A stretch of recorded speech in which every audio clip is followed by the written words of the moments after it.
Scooby-Dooby-Doo. Scooby-Dooby. Scooby-Dooby-Doo. Scoo-Wappy-Shooby. Shoo-Doo-Doo-Doo. Shoo-Wop, Scooby-Wappy-Doo. And Scooby-Wappy-Dooby. Dooby-Scooby-Wooby-Dooby. Shoo-Wop-Wooby-Doo. Scooby-Bop-Dooby. Shooby-Bop-Dooby. Scooby-Bop-Dooby.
Scooby-Wooby-Dooby. Shoot-Booby-Dooby. Totally. Sure. Well, good morning, weirdos. How are you? How are you today? Is everything all right? Is everything all right? All right? My blanket needs to be straight. I need to straighten my blanket. Straighten my blanket. Why? Because the damn seat is so cold. It's just so cold. It's just such a cold seat. Especially for my little feet. Oh, yeah. Well, isn't this splendid? Isn't this wonderful? Okay, so... it is April 2nd. April 2nd, 2024. Shooby-Wop, Scooby-Doo. Isn't that just something? We made it through April Fool's Day. Here's something, no fooling. I went to an open mic last night to hang out, check out the action. David was there, recovered from his illness, and he did a couple of really great new numbers. I'm kind of anxious to sit with him when he gets back from his trip to Missouri. He's off to Missouri to see his pa.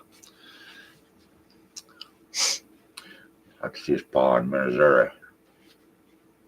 So yeah, like totally. Okay, so my shirt, right? My NASA shirt. This is in honor of last night's events.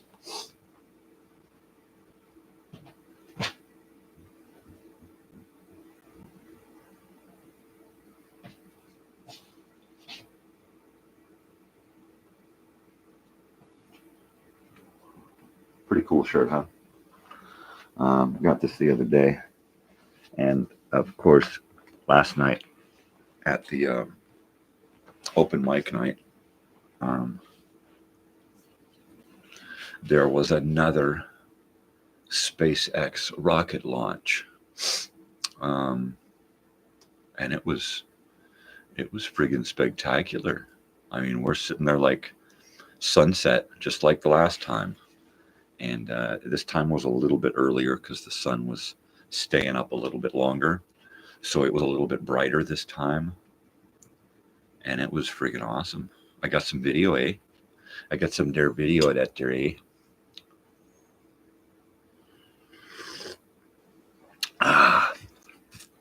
But it was totally cool.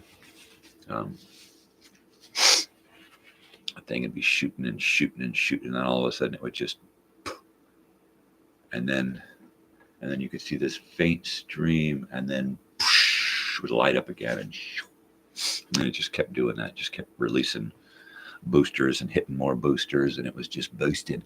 It was a booster. It's like a rooster.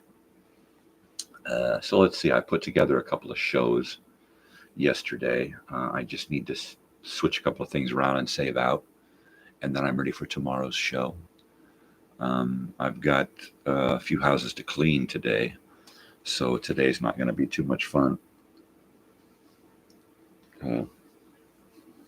Yeah, not too much fun at all, but that's cool.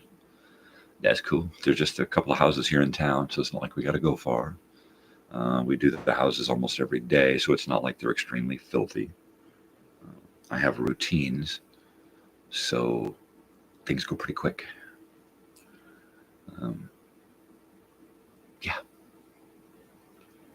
Yeah. So let's see. I did talk to Mike, Pastor Mike, yesterday, a little bit about the August event in 2025. Pretty exciting stuff there, if I do say so myself. It's far away, so it's not like I have any pressing issues that I need to deal with, right? I guess the most pressing of issues is going to be more people, right? More people. We've got upwards of 20 RSVPs, which means no less than 2 to 6 people per RSVP, right? Sounds about right. So we're looking at 80 to 100 people so far.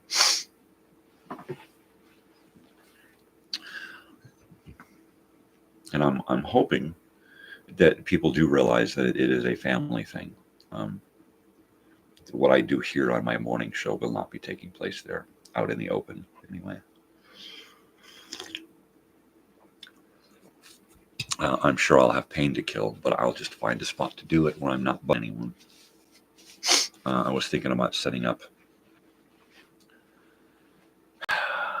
a canopy far away from everyone as kind of a designated smoking area. And I think that's probably a wise thing. A lot of people aren't going to want cigarette smoke, pot smoke, vape, that kind of shit. And I can totally dig it, because I'm not one for cigarette smoke, and I'm not one for vaping, fumes, the vapors. I don't do the vapors. Yeah, I just don't. So I got a Kenneth Williams who stopped by one of my recorded episodes here, and once again left a comment, promo SM, right? And basically promosm means self-promotion, right? What the hell am I supposed to do here? Promote you? I don't even fucking know you. What am I supposed to do? Promote a product? Fuck you. Fuck you and your promosm. That's all they say. They don't leave anything intelligent. They just say promo SM and they leave. And like that's supposed to hurt me or something? No, it pisses me off that you were so low-lifed that you would just stop in and, how many places do you stop in and just say promosm, right? Or you're the same guy that apologizes every day walking through, so sorry, right? One of those geeks. Well, I'll tell you what, how much original content does Mr. Kenneth Williams produce, huh? With a little sunrise in his icon, or sunset. I think it's a sunset on his icon. I can't find Kenneth Williams, because Kenneth Williams has the same name of some country western artist that's all over freaking YouTube. So at some point I will find Mr. Kenneth Williams and go to his channel and see what kind of shit he produces. Probably nothing. He probably copies and posts, copies and shares. He probably copies and pastes, right? or remixes, right? Get some, get a life, dude. Get a fucking life. You know, if that's the best comment you can come up with, promism, go fuck yourself. You know what? Just go fuck yourself. You're an idiot. You make a stupid comment like that, I'm going to remove it. What I should have done is before I removed it, I should have gone to your fucking channel and said, what kind of stupid shit are you doing over here, Mr. Promism? Right? Fuck you. Shitheel. People just don't get it. People just don't fucking get it. It ain't all about you, fucking people. You know, you run around the fucking YouTube going, Promism, Promism, Promism. Do you get off on that? Huh? Are you in there jerking off, screaming, Promism? Fuck you, fucking loser. How much content do you produce? Fucking Promism shithead, fucking Kenneth Williams loser. Huh? Anything? Stop it and watch this show, you piece of shit. If that's the best you can come up with, crawl back under your fucking rock, loser. Promism. Fuck you. What am I promoting? Myself. Who is it? Right? Every day you go to fucking work, you promote yourself. Hey boss, give me a raise. You know? Look into your fucking wife. You know, ain't I the best husband? Look at me. Look at me. Fuck you. Kenneth fucking piece of shit Williams.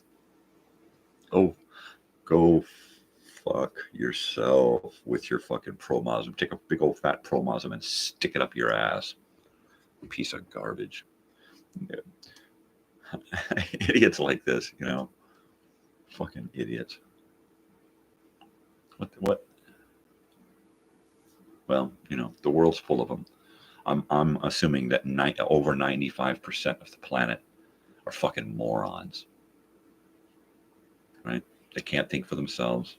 They just want to be pushed into a line and shuffled along and told what to do and how to think. And Mr. Promism will come along and scream Promism at them. Fucking losers. Uh-huh. There you go. And I eat a little bit of cereal bar here. Uh-huh.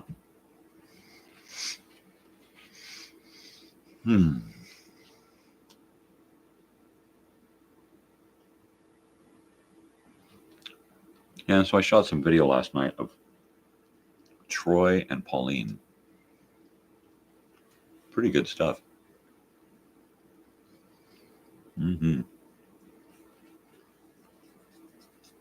Really good stuff. She's got a great voice. There's that piano stuff and that programmed percussion stuff. And Troy was really good on the guitar. You know, he was really working that feedback, you know. I dig that. A lot of old school style leads too. A lot of old style guitar stuff. Very cool. I recorded their whole set. You know, like 10 or 15 minutes. I think they were up there about 11 minutes total. Plus good stuff. Good stuff. Unlike Ryan, the anti-comedian. Oh, what a fucking loser this guy was. He's a fucking Promism fucking loser. So this guy, he's hanging out, right? He's just hanging out. And there's a break, and his name comes up on the open mic list. And he gets up there, and he starts, you know, hey, I'm a funny guy. Hey, you guys are going to laugh at me. Hey, I'm a funny guy. And it just went downhill from there. Just about everything that came out of his mouth was sexist, racist, hate speak. I mean, it was just horrible. I mean, he was so down on women, right? I mean, he just would not let up, you know. Women's got so many holes, it's easy to fill them up. Half the audience is women, and there's a kid in the fucking audience, you know. Know your audience, schmuck. This guy was a boob. He was a full-on fucking idiot. And I don't like to be judgmental on people, you know. But when it comes to people like Kenneth fucking Promazum Williams and Ryan, the shit-faced fucking comedian, I got no trouble holding back, right? And I had to get up, and it's an outside venue. It's an outside patio with benches and tables and chairs and heaters and a stage, and then a little wooden divider that goes around, and then you kind of walk outside of that handrail divider thing to go smoke cigarettes or whatever. So I get up and I'm like, oh, this guy's just horrible. And I go out there and I take a couple of hits, and I'm watching this guy and listening, and he just gets worse, right? And so he talks about filling up women, and I'm like, hey, you're done. You're done. And Bush, who runs the show, he's like, oh man, what is this guy's fucking problem, right? And Bush didn't want to go up and be rude and say, all right, dude, you're done. Get out of here. Don't ever fucking come back again, which is what I would have done. You know, if you can't keep it fucking civil, get the fuck out of here. And nobody did that. So I had to step up and let him know that the audience was not amused, right? I mean, my friend David is tuning his guitar and warming up his fingers and trying to get ready to go on after this dipshit, right? And I don't think he realized what was going on. I'm sitting right next to his wife, and his wife is looking at me going, is this guy fucking serious, right? And with the expression on her face and the expression on the faces of the other women in the audience, I finally reached my limit, right? And I'm not one to yell at people. I'm not one to be a heckler. I'm not one to bully or intimidate people. I'm just not. It's not in me. Last night was an exception to the rule.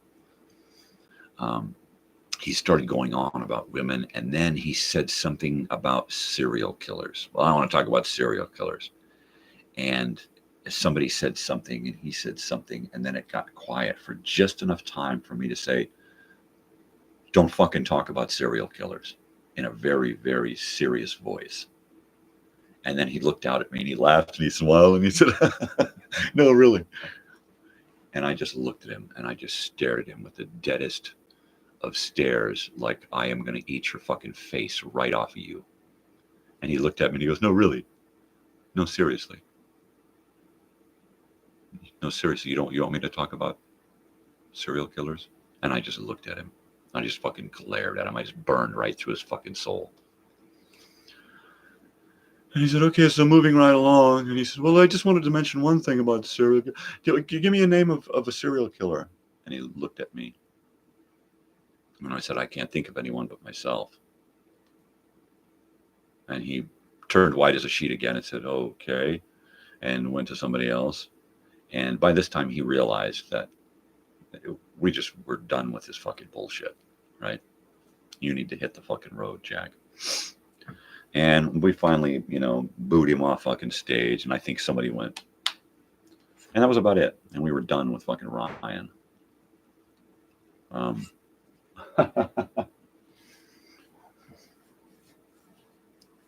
He went back into the bar to hide. Of course, everybody who came up on stage after that had to say something about Ryan. And he just stayed in the bar. He didn't come back out of the bar until right about the time I was leaving. And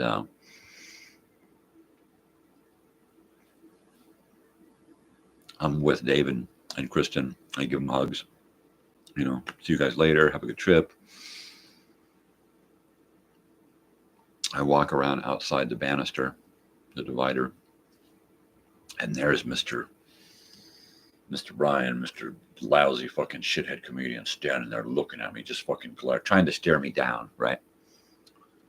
And he's standing there, and I walk up to him, and I got my pizza and my stuff in my hand, and I look up, and I notice that it's him, standing there glaring at me, trying to be tough, right?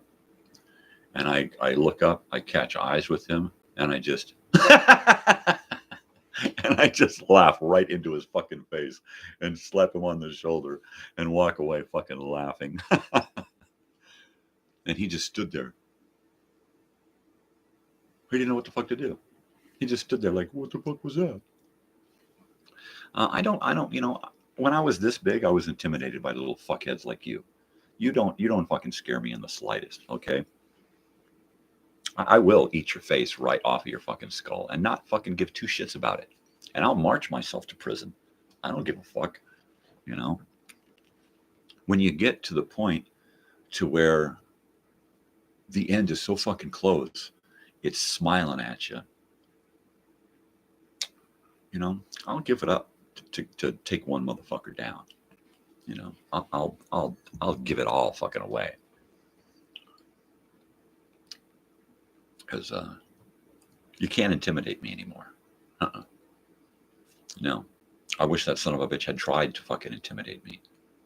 Because I would have eaten his fucking face. I literally would have just snatched his face right off his fucking skull and just snarfed it down with fucking fava beans, man.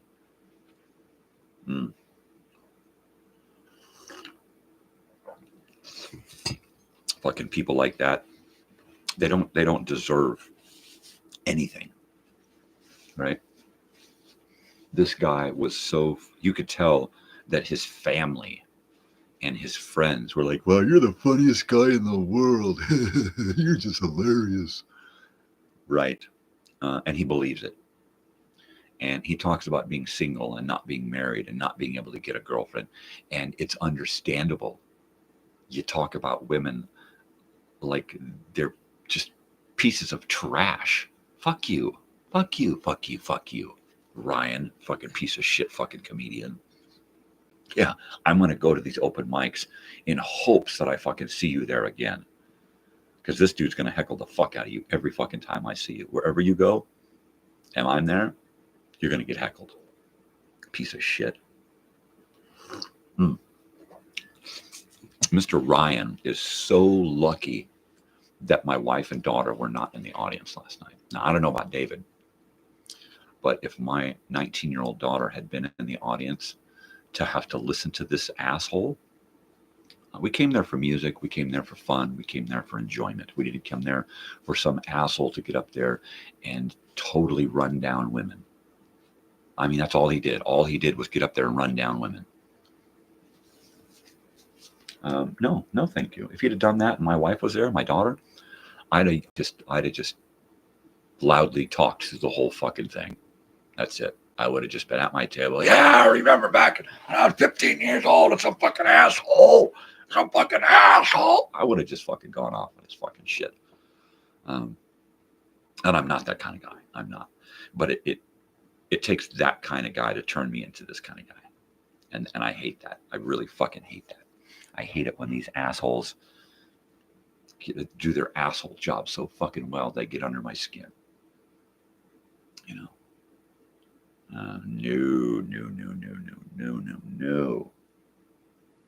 And he's lucky my van's got windows. Fucking son of a bitch. He's fucking lucky. There's that expression, I'll bury you in the desert. Well, you're out in the desert. You don't want to hear that out in the desert.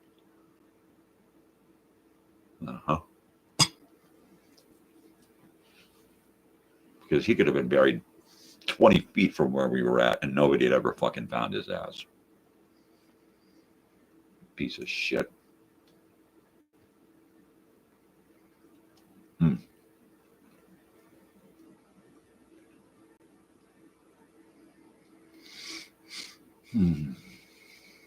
Wow.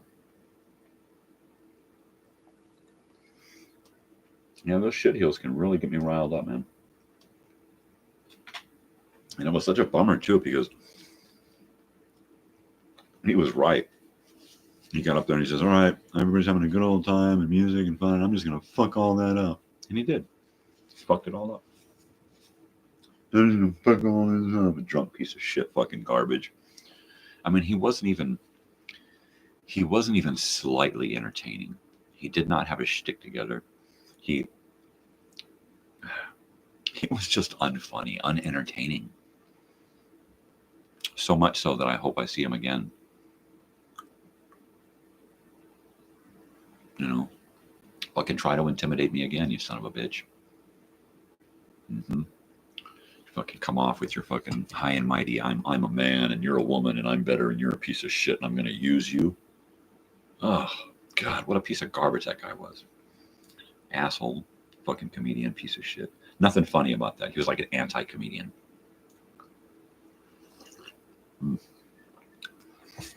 Well, I see we have had a guest come and go, and that's cool. Somebody didn't want to stick around. What was it, Ryan? I'm sure if it was Ryan, I'd hear something. Or Kenneth. Where's Kenneth, Mr. Promosm? Come on, Mr. Promosm. Let me see all of your content. Right? How much stuff do you upload? Or do you just run around YouTube going, Promosm, Promosm, Promosm, Promosm? Piece of garbage.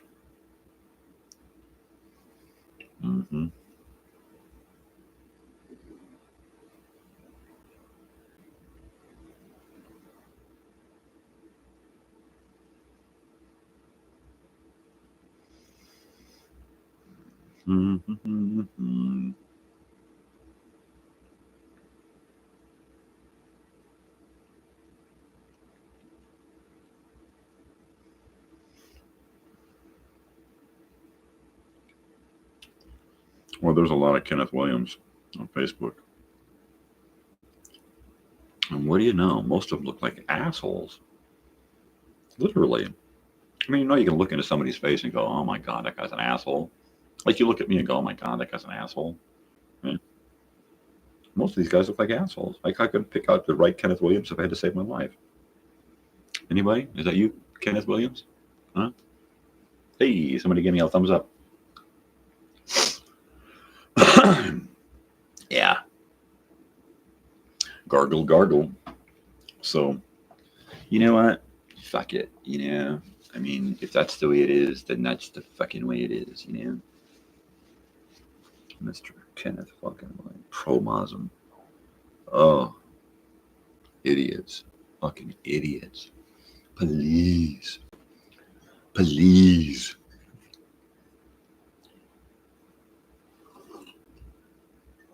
Oh, I gotta get some more doobish today, you know. I found my doobish. The last stuff I got was really sleepy. That Royal OG. I think that's all I've got left. Yeah, I really don't want to smoke it this early in the day because it'll just put me to sleep.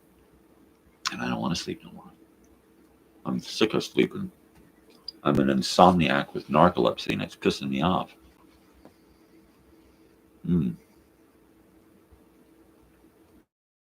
Like, you know what I mean? You know? Oh my God. No way.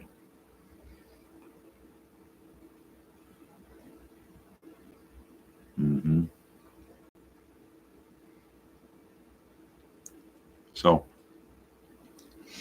I gave my card to Bush.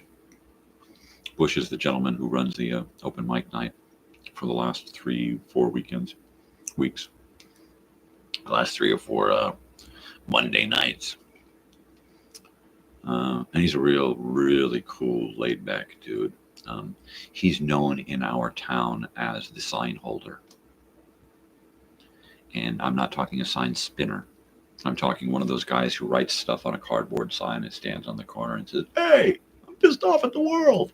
Right? That's Bush. And he is one cool dude.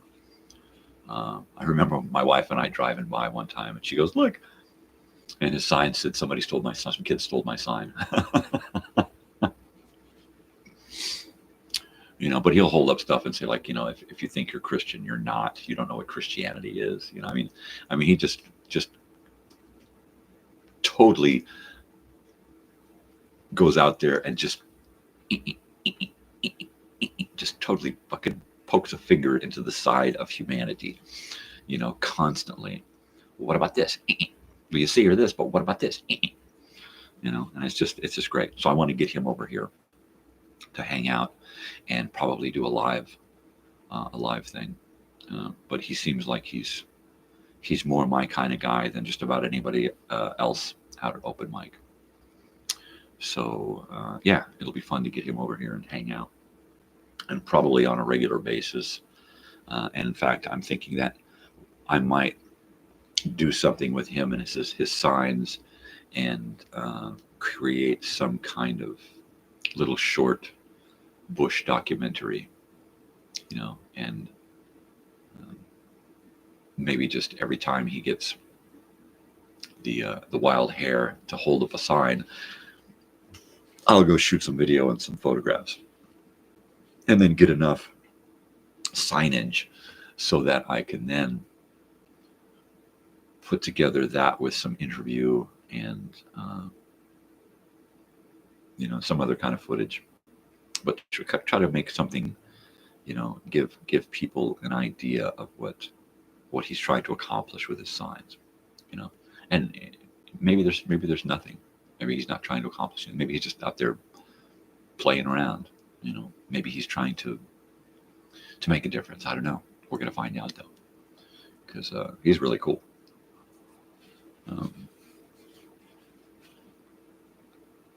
Yeah, he plays a great guitar. Every time I go out and watch these guys play and do stuff, it always gets me like, oh, that's neat. I should try something like that. Ooh, that's cool. I wonder if I can do that, right? So there's that thing that everybody's doing now. And I want to say everybody, and they're doing it now because I just started noticing it. And a lot of musicians, a lot of singers who kind of play the guitar, right? Or I don't know what it is, but it's like they'll turn that acoustic guitar way up, and then they'll lightly hit it with their fingers. Boom, boom, boom, boom. And it's just, I saw Harris Harper doing it at Pappy and Harriet's with her really, really, really cool, really bitchin' guitar, and it was really loud, and she was just barely, just a little light touch with her thumb. I mean, it was just like such a limp, loose hand, not even strumming, not even having fingers together. I mean, it was just like, really weird. But I see a lot of that lately. A lot of singers are just kind of giving a light strum to their stuff. Where somebody keeps popping in and out. What's going on? Like, is there something I'm not aware of? What's going on? All right, I'm gonna start getting loaded here.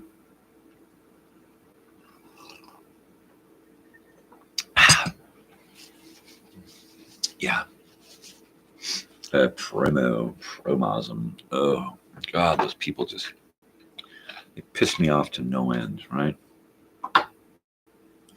I mean, the people who do the promosm comment probably have no original content on their channel at all. But they're more than happy to go run around and prod people who are actually doing something, right?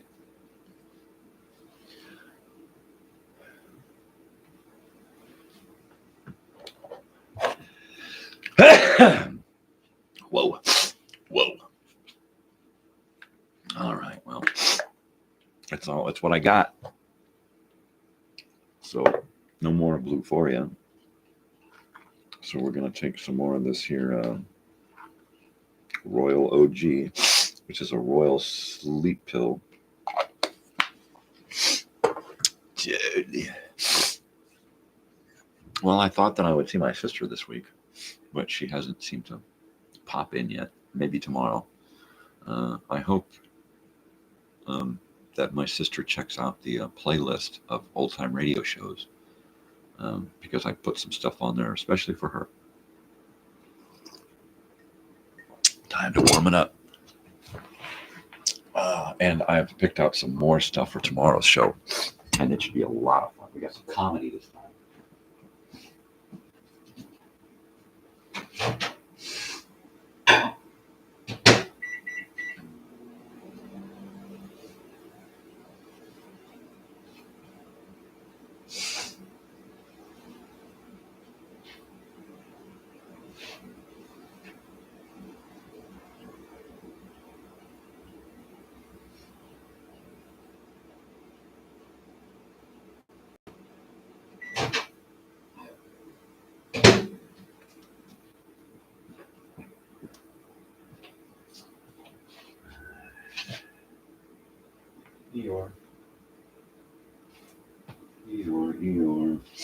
Eeyore. That's me. I've always been kind of an Eeyore. Oh, bother. Everything's just fine. Oh, dear. I think I'll have fun today. Oh, bother. Right? Right? What do you know? You ain't even there. Okay. Whew. So yeah, like, I'm like totally upcoming Wednesday, Old Time Radio Wednesday shows. Tomorrow we've got X-1. We've got Philip Marlowe, The Adventures of Philip Marlowe. We have the Inner Sanctum Mystery. And the Great Gildersleeve. Harold Perry is the Great Gildersleeve. The Great Gildersleeve is one of my all-time favorite comedy radio shows. That's my brother making comments on stuff. Let me see, and I'm going to do that. I'm going to send him a friggin' message. Send him a quick thing there. And then see if he'll get online here and watch my show. That was probably him that tuned in for a quick second. What's up, dude? What's up, dude?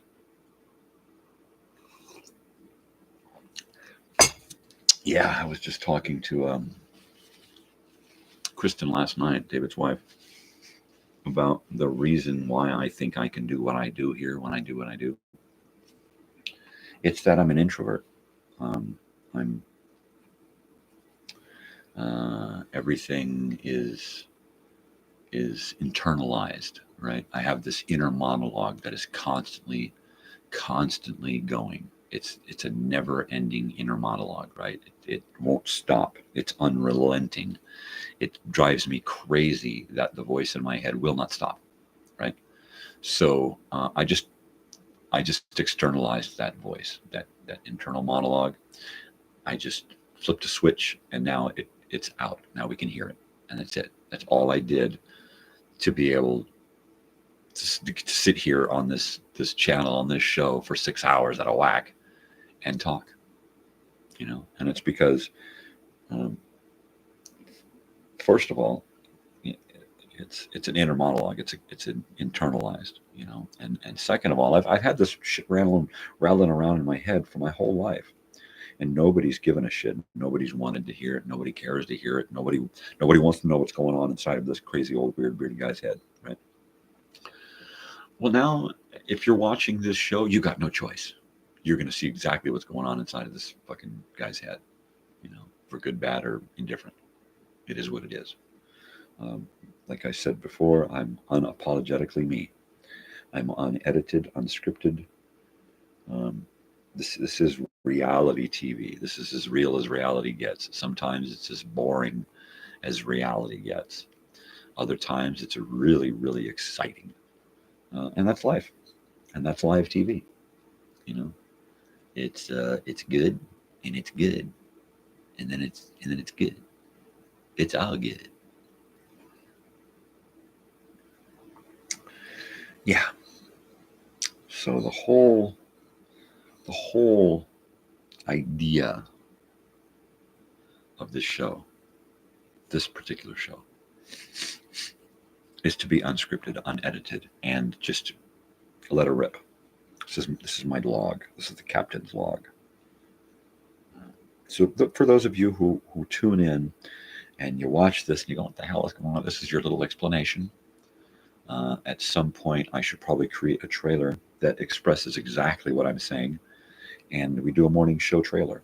You know, hey, if you want to tune into the show, I'm just a rambling guy, just a rambling guy.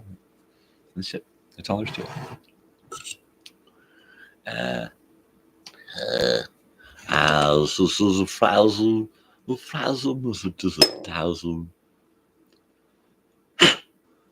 Yeah, baby. So let's see. Yesterday, I had a great conversation with Måns from Sweden. Måns. I'm hoping I've got it.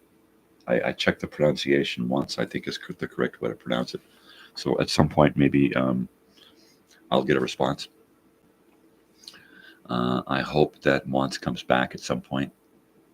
And this is hi.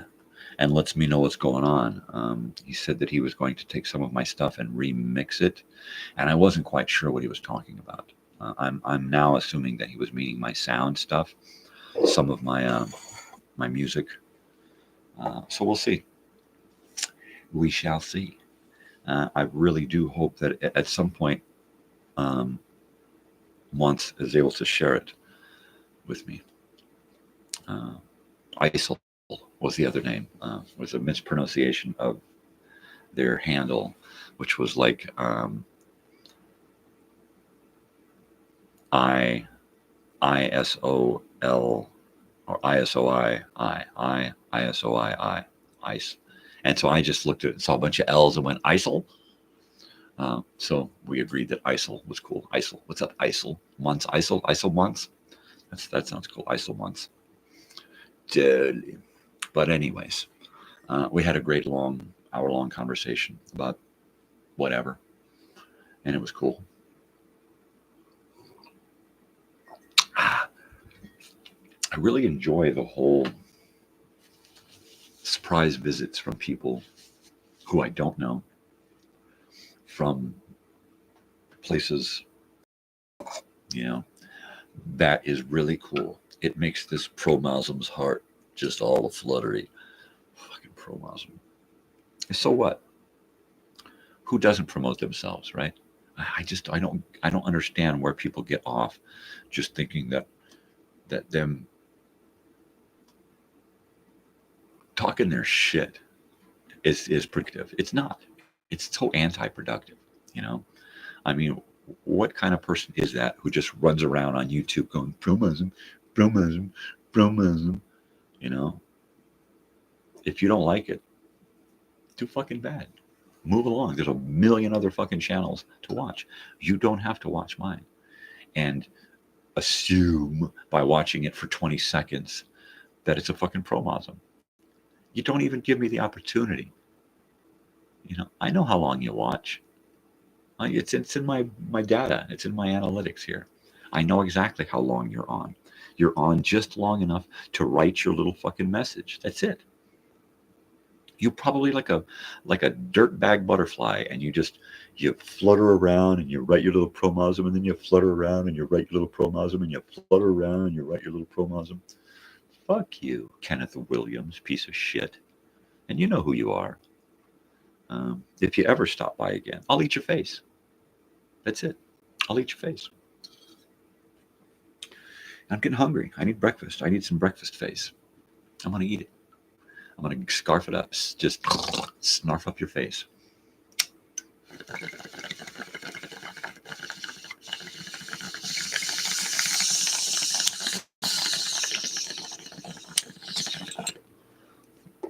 And the great thing about Kenneth Williams,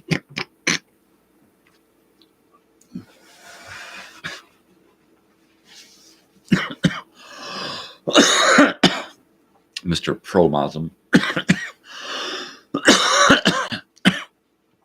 is You're probably one of those nice guys, right? A nice guy with a nice family and a nice wife and a nice home and a nice job, and everything's perfect and peachy keen, and you and your Karen-esque comments, rule the world. And the really nice guy, everybody loves him. He's really sweet. He goes to church, he pays tithing, he helps out in the community. And then he runs around on Facebook and YouTube, and he's a douchebag. He's one of them YouTube douchery guys. I'm gonna fuck with somebody. Fuck you.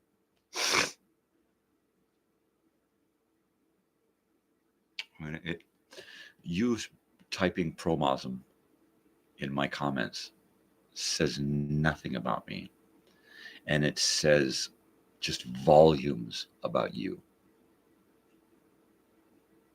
So there you go, shit-faced dirtbag. You're just a dirtbag, and you'll always be just a dirtbag, because you think you're better than everyone, right? And you don't even realize that the only person you're in competition with is yourself, and you're losing. And you're fucking losing. That's just fucking hilarious, Mr. Kenneth Williams. You're only in competition with yourself in this world, and you're losing because you're a dirtbag. Just like Ryan, he's in competition with himself, and he's losing big time. Me, I'm in competition with myself. I don't try to do anything but better myself. I try to outshine what I was yesterday. I try to reach for something. Hey, howdy. Reach for something other.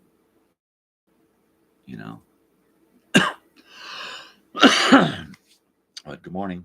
I'm just sitting here talking about last night's open mic experience with the dirtbag Ryan comedian who was just running down women, just running them down. And I don't have a girlfriend. Well, it's obvious you don't have a fucking girlfriend. I mean, you're a piece of shit.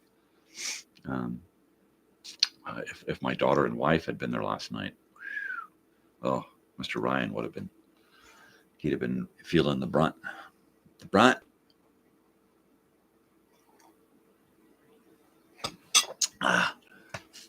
Well, I have a feeling that was my brother who stopped in real quick. He didn't even give me a thumbs up, though. Hey, you're back. Who is it? Who's that? Who are you? Say something. I'm lonely. Talk to me. Nah, really. Nah, really. I don't even have a dog out here with me this morning.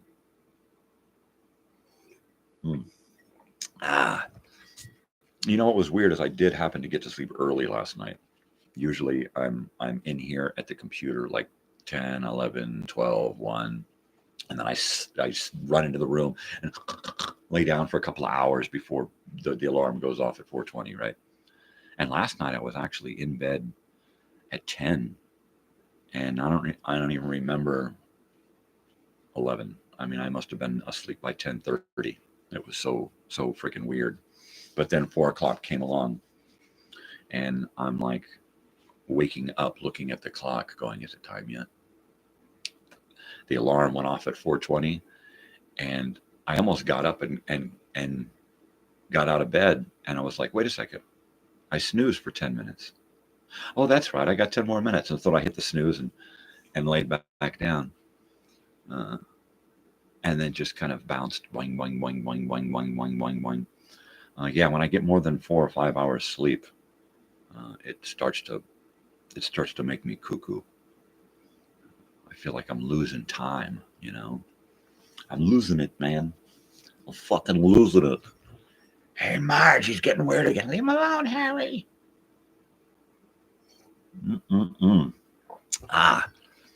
But yeah, we had a SpaceX launch. That was so fucking awesome. It was so awesome. I caught it on video.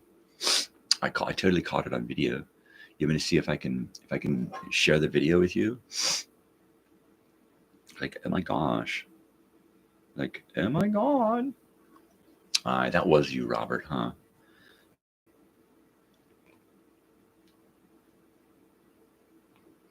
Yeah. Well, everybody works. Everybody's always busy. I mean, I work, but I work as little as possible, right? And I've worked my whole life out so that I have to work as little as possible. That's it. You know, when you're physically fucked and mentally screwed up, you just can't work a lot, right? Um, so the least output for the most gain is what how I do it, you know. And I used to think that the least output was handyman stuff because it was a no-brainer, right? No matter what project was thrown at me, I didn't have to think about it, right? It was second nature. I never had to go to work and actually be at work when I was doing handyman stuff. I could get into a project so deep that I'm up to my freaking shiny spot, right? In a project, and yet I'm not even there. My head is somewhere else. My head is you know chapters into a story. My head is trying to work out this lyric. My head is in the throes of some kind of imaginative uh, exploration. And my body is doing the job. My body is on autopilot and it's doing the job. you know and and I thought that was great until I got into cleaning vacation rentals, and that is so autopilot that um, I will literally write entire songs. I'll write stories. I'll write, a whole idea for a movie on my phone, you know, and I'll just hit record and I'll start talking and text myself all these things. And it's because, I'm just not there. I, the work is so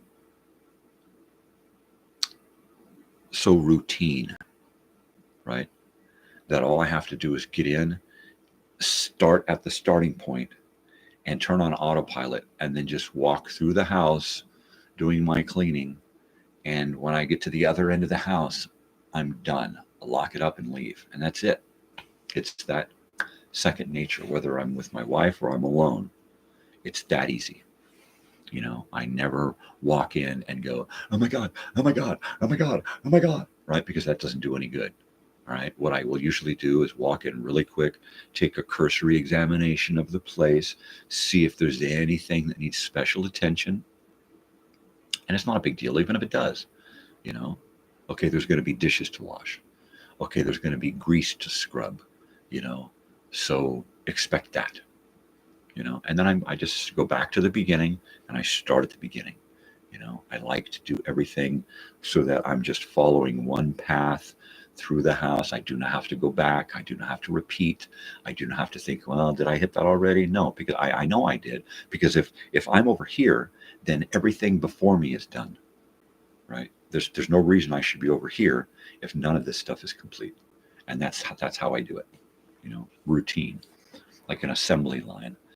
I'm going to go in and I'm going to do every bathroom in the same order, the same way, wiping everything down exactly the side. Never look and go, oh, that's clean, I don't have to touch that, right? I never do that. Everything gets cleaned the same way or better every time. That's just the way I do it. I cannot help myself when it comes to cleaning. I have to make sure that if I were going to stay here, I would not complain, right? And of course, you get people that show up and go, "Oh my God, this was turned 20 degrees to the left. I like it 20 degrees to the right." And there are people who show up, not you have to give me a free night, and they literally will show up and complain about the stupidest, most mundane fucking thing, and then expect to get a free night out of it. This light didn't work. So light bulbs blow out. Oh, I remember one lady, she complained that she went to the farmer's market on Saturday. She bought all of these fruits and vegetables, right? And then she took them and she stuck them into the fridge. She got up the next day and said that because someone had turned up the refrigerator temperature all the way, all of her fruits and vegetables had frozen And it was our fault that she didn't check the refrigerator before she used it. Right? Duh. I messed up. You're responsible. And that's the way I see the fucking world. You know, they do not want to take responsibility for themselves. They just want to point over at somebody else and then get something free out of it. That's why I stopped doing handyman work, right? Because every single customer that I had, save a handful, right, of the original customers, they all wanted a deal every single time. I'm giving like the best deal already, right? My 2-hour minimum is less than an hour of the regular handyman guys, right? So I'm already cutting you a deal. All you got to do is give me 2 hours worth of work, or you're paying for nothing, right? So, and I would literally go and work for an hour and then find something else to do for the next hour and go, you know, I had some time to kill, so I did this. You weren't around, so I did this. You know, oh my gosh, that's great. You know, and then people would be like, you know, okay, well, can I give you this much? And it's like, fuck no. You know, first of all, we agreed on this much. Second of all, who the fuck am I? You know, this ain't let's make a fucking deal. You know, this is you fucking pay me for what I fucking did. And I get just tired of arguing with people, you know, constantly, especially these fucking desert rats out here from the city who just think that they can just barter their way through fucking life. Well, I'm in the country now, so I can barter. Well, you ain't got nothing to barter with, you know, give me the money. That's all I want. You know, we agreed on this, pay me this. And I just stopped working for people. That singer bass player chick from Concrete Blonde,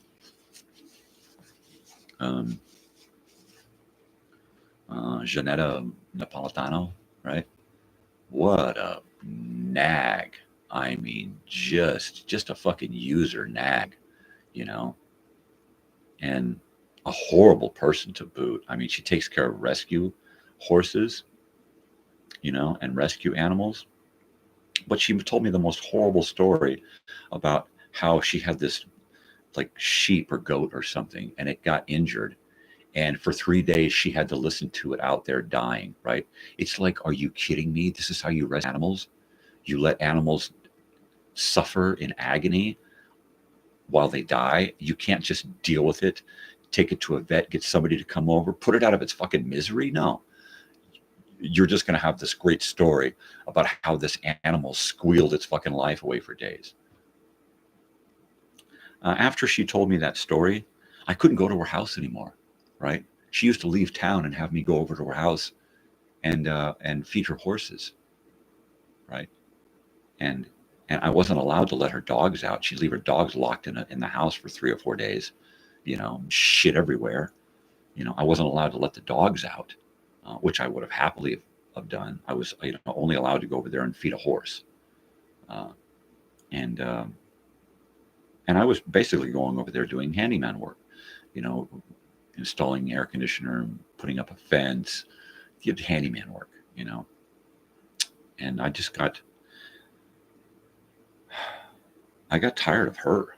She was really, really hard to deal with. You know, she wanted way too much for way too little. And then she was a horrible person to boot. I mean, who lets an animal just suffer for days because you're too fucking lazy or stupid to fucking do something about it? You know, save the animal's life or don't, but don't let it suffer. And then don't tell the story like you wear it like a fucking badge. Ugh, what a horrible fucking person. Just horrible, you know? And then I see these videos about how she's such a sweet person and she rescues horses and all this stuff. And it's just bullshit. Facebook, YouTube fakery. You know? I would rather suffer for 3 or 4 days in pain and agony than to watch an animal, right? I'd rather watch a human suffer than an animal. At least a human knows what the fuck's going on, you know? Jesus. What a horrible fucking person. She turned me off to meeting new people for the longest time. Her and a German lady that I met, right? We were at this Oktoberfest several years back when I was trying to get this vending business going for carnivals and fairs and events and stuff, right? It was pretty basic: a canopy, a table, a couple of ice chests, big giant coolers filled with snacks, and and then packages of snacked foods and stuff. So I was just doing waters and juices and sodas and chips and cookies and jerky and just snacks, right? Morongo Mike's Munchies, right? And so I was at this. We were at this Oktoberfest thing here in town, and this German lady came by and she sat down and we started talking, and she was really neat. And I guess she kind of saw something in me that was European, right? My face or whatever, white guy. So she thought that I might be German because I was at this thing here, and we talked and well, we kind of formed a friendship, right? She was kind of an interesting old, curmudgeon broad like me, and she had done some video work, some documentary stuff, right? So it was like, wow, that's cool. I've got some cameras, and I'm kind of just started this YouTube channel, and this was like a long time ago. And I'm like, I'm just getting into it, and so I'm like, well, we should get together sometime and go through my gear and see what you got, and see if we can cobble together some kind of production of something, right? And I got real excited about this person, right? Having this new person in my life. And so at some point, it was around Thanksgiving, we're like, hey, I don't even remember this person's name, right? I was like, let's invite so and so to Thanksgiving, and she's like, well, I don't know. I said, okay, well, how about this? How about if we just bring Thanksgiving over to your place and we come over and we just do Thanksgiving, right? And then you don't have to do anything. We'll just come over and we'll set up, and I'll bring my camera stuff, my box of crap, and we'll have a couple of minutes to sit and check shit out, come up with something, do something, right? And she's a real, I don't know how other to say this than a real German lady. I mean, everything she says is matter of fact, and she's got this air of, I don't know, arrogance, I guess. And I thought she was a cool duck, and so we're having Thanksgiving at her house, and it's like we're opening up the turkey, and it's like, okay, I'm gonna go wash up, and I go into the bathroom, and she like follows me around the house, right? And it's like I get a little on edge because she's always like right there trying to see what I'm doing in her house, and I'm like, okay, I'm starting to feel uncomfortable that you're so uncomfortable as being here, right? And so I go take a leak and wash my hands, and she's like has to go into the bathroom to see if I've done anything, I guess. And my wife goes and she opens up the foil off the turkey, and we're oohing and on. It's like, okay, we need a knife. And so Hilda, like anyone, goes, and the lady's not there. She's off checking the house to see if I've, gotten into her drawers or something.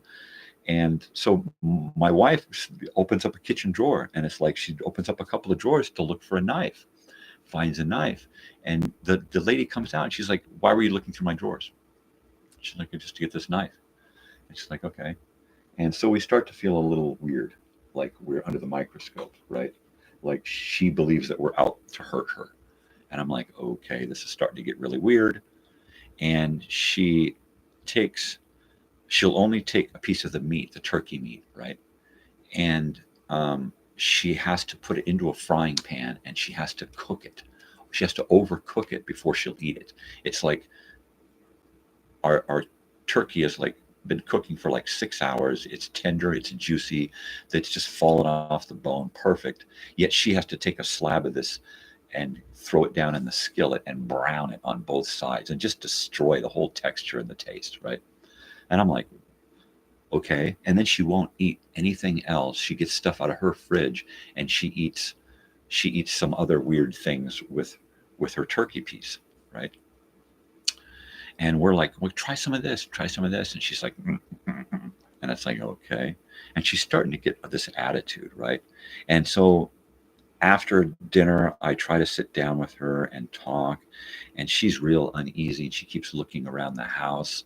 And Hilda's my wife is my wife, and she's in there cleaning up and putting things away and washing the dishes that we used, and and where do I put this and this and this lady's getting really, really upset about everything that we do, right? And I'm like, okay, this lady is not used to people.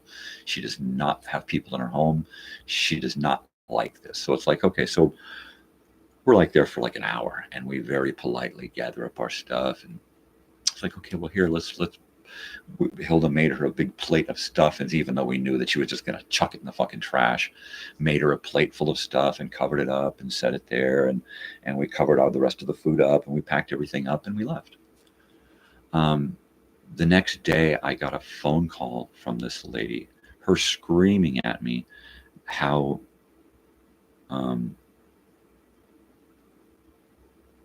we stole her knife.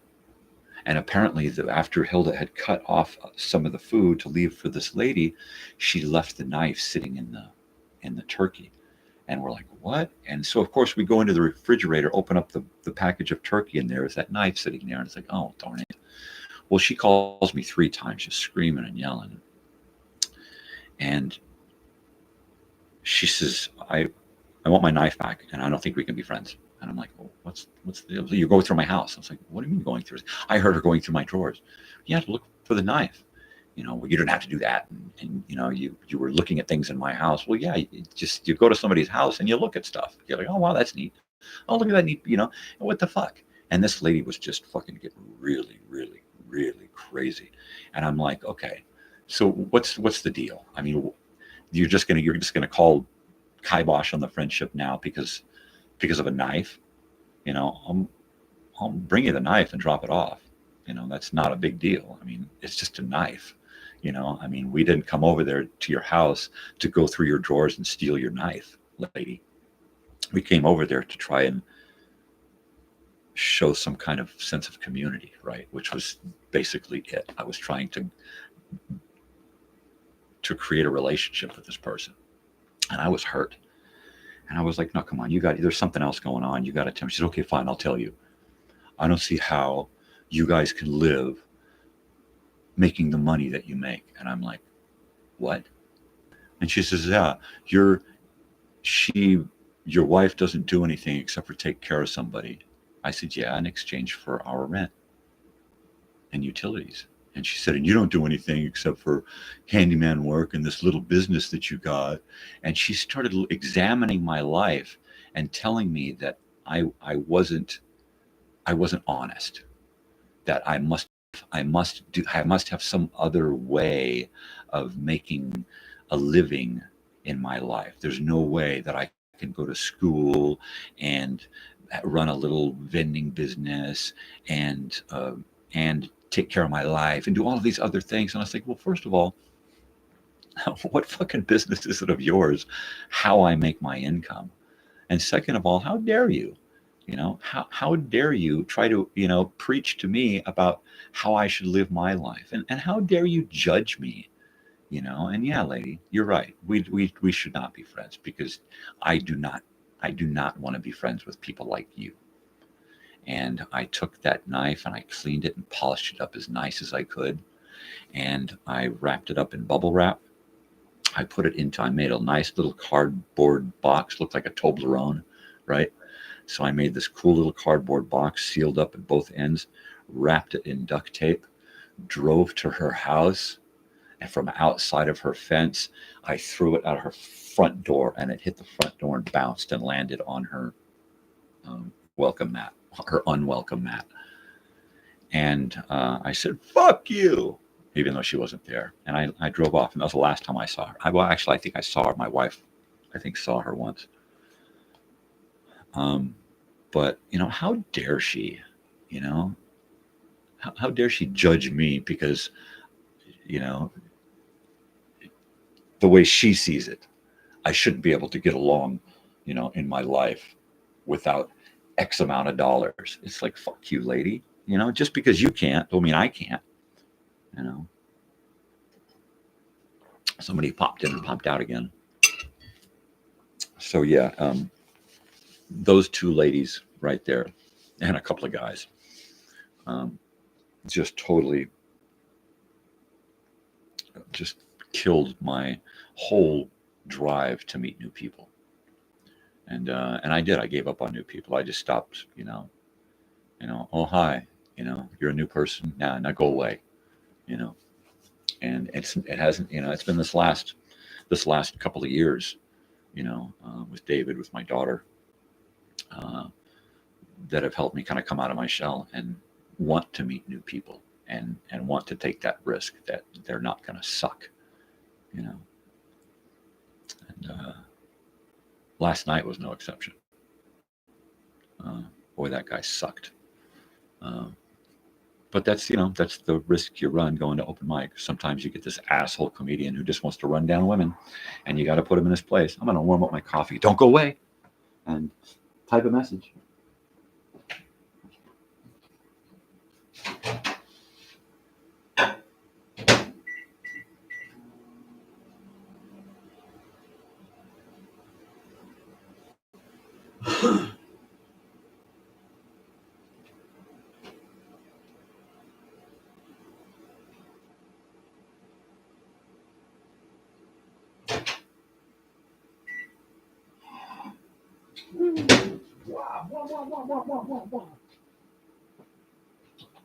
All right.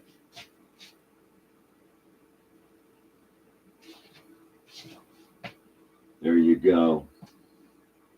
So I'm wearing the NASA shirt in honor of the SpaceX launch last night in the sunset sky during open mic. This is the second time in a couple of weeks that we've gone to the open mic out there in Landers, and a SpaceX rocket has blasted off and shot across the sky, losing boosters and igniting stages and stuff.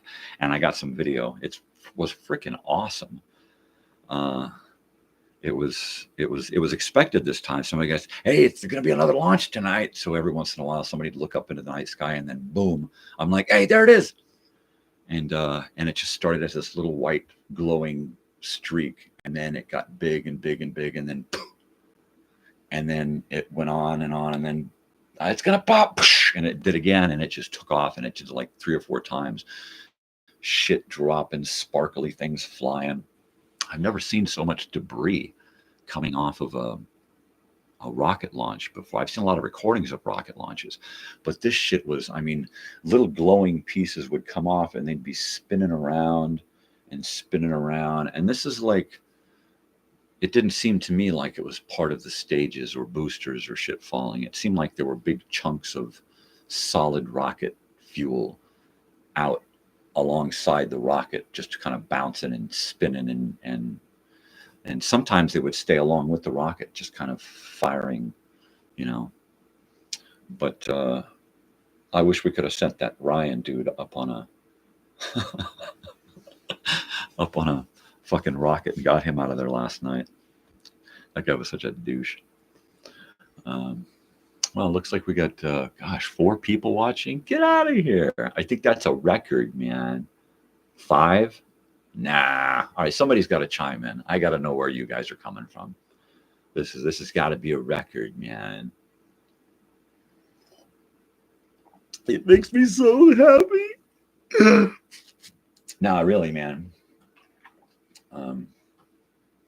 Yeah, so open mic was really cool. I got some great footage of Troy and Pauline, and they were really cool. It was just 2 of them, and she was on a keyboard and doing some vocals, and he was just shredding it up on the guitar, just classic shredding it, just working that feedback, just whoa, whoa, whoa, whoa, whoa, whoa, whoa, whoa, whoa, whoa. It's pretty cool.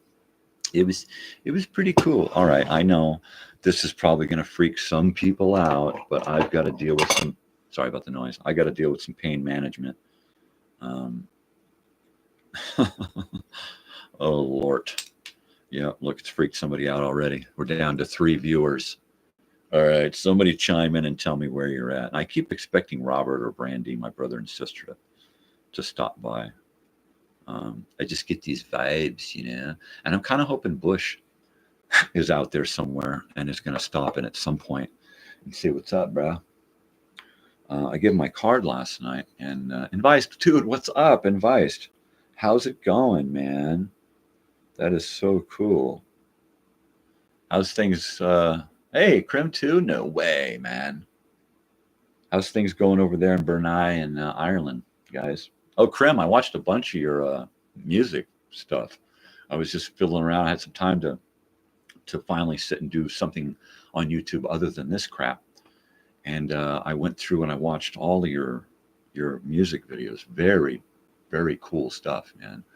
Very cool stuff. I'm gonna have to turn my daughter onto that. She's 19, and she's really into emo and really hard guitar stuff.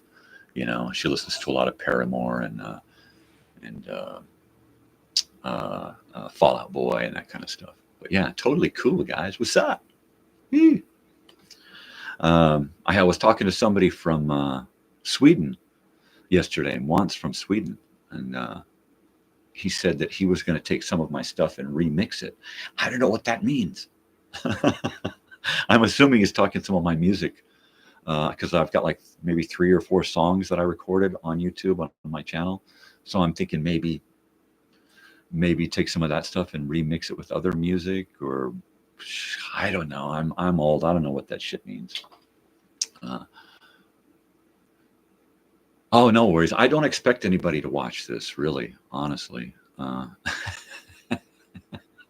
do it this early in the morning in my country because I figure nobody's watching, and that's cool. Because, like I said before, this is more for me, kind of an outlet to get my venting and get my blah blah blah on. And it's also for my daughter, and so boohoo, don't worry about it. While I do miss you guys and the conversation and stuff, everybody's got their lives, and I can totally dig it. It's those people that stop by and all they watch the video for like 15 seconds, and then they type in promosm, right? Oh, that just irks me, And that what I want to do is I want to go to their channel and see what kind of videos they post, or if they post anything at all, or if all they do is comment and share crap, right? Which is usually the case. You get those people who just all they can do is talk shit. They can't actually perform, so who needs them, right? But yeah, last night SpaceX rocket launch right over open mic at the bar was just fucking beautiful. Just shot across the whole sky, dropping stages and boosters, and it was beautiful. It was a beautiful thing. It was just wow, There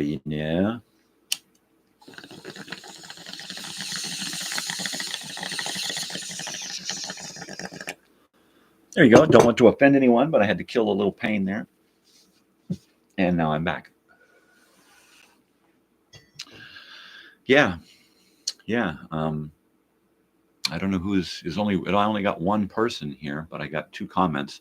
So whoever you are there, yeah, Krim, I did. I went and watched a bunch of your music stuff, and I'm, gonna try to get over and watch some more of your stuff there in Viced. I've been really, really busy on my computer doing video stuff, trying to create more and more and more content. Lately, I've been into the whole old time radio thing. Getting old time radio shows off the Internet Archive, and then taking that audio and dressing it up into a video and then uploading it onto my channel. So check out some of those. Those are really fun. Look at 1950s, 1940s. Really, really cool stuff. And I enjoy old time radio shows, which is why I like to put them on my channel so that other people who stop by can enjoy them. But I've been doing a little bit of music video stuff. I haven't done any real original content lately. I'm waiting for another laptop to show up so that I have more processor speed and more memory. The computer I have now is just it's Windows 10. It's about 5 years old. It's really slow. It's up to here with data, and I can't unload any more data out of it because the data that's packed up is all update crap because it's Windows 10, right? So the new computer I've got coming is Windows 11, and it's twice the speed, twice the power. Yeah, right, Windows XP. Yeah, I'm running pretty old shit. So, but I did get a new digital video mixer for live streaming, and it's really cool. I just have to get the correct cameras for it now. But it's a really cool unit. Let me grab it. And let me grab it and show it to you. Hey, don't do that. Leave him alone, Harry. He's not talking about that. All right. So check this out. I got this really cool device. Let me take it out of the box so I can show it to you. All right. So it's small but heavy. All right.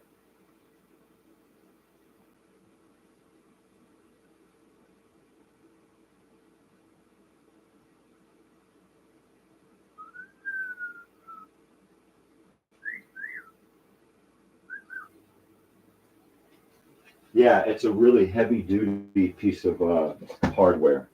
I'm really excited about it. I was going to try to use HDMI cameras to kind of keep the cost down, but the HDMI cameras aren't, or I was going to use USB. I'm sorry, I was going to use USB cameras to keep the cost down and then adapt them into the HDMI. But this hardware requires 4K HDMI cameras. So I've got a couple HD cameras that are about 10 years old. I'm hoping that they're 4K before 4K was branded 4K, and I'll be able to use them. So I've ordered some HD to HDMI cables so that I could try these cameras and see if they work. And if that doesn't work, then I need to come up with 3 HDMI cameras. And they're about $100 a piece at the lowest, right? $100 American. But if I can use these little portable camcorder HD camcorders, right? High definition. If I can use these 2 that I have, then I just need 1 more camera so that I can have a multi-camera show. And then my last HDMI port is going to come from my computer so that I can run in other cameras and a VCR and whatever else I can play off of my computer. Not to mention the stuff that I Bluetooth into my stereo and then into my mixer. So I'm trying to expand my viewing, expand the complexity of the show, so that season 3 of the morning show is just a hook, right? It's going to be off the chizang. So that's just going to be a fucking ball, man. And then that's going to take my other live stuff to the next level. The Friday Night Live will be phenomenal because I'll have better sound and I'll have the mixing the video, right? Close up on the guitar, close up on just the guy playing the guitar, and then back to the 2 shot of us, and then back to the, and I can just sit here and push fucking buttons, have a camera over my shoulder looking down, and you guys can look at the book that I'm reading, right? It's just going to be so fucking awesome, man. I'm pumped, but I got to get these cameras. That's the only thing holding me back. I was going to hook this all up over the weekend and run some tests, and I got everything and ran my tests and went, oh man, I'm boned. So yeah, it's a really neat piece of hardware. I hooked it up, and as soon as you plug it into the TV, it's its own studio built in. Yeah, it's going to be fucking awesome. It's got its own studio built in. So once you hook it to the TV, you see your cameras, your preview screen, your live screen, your sound monitors. It's all right there on the screen.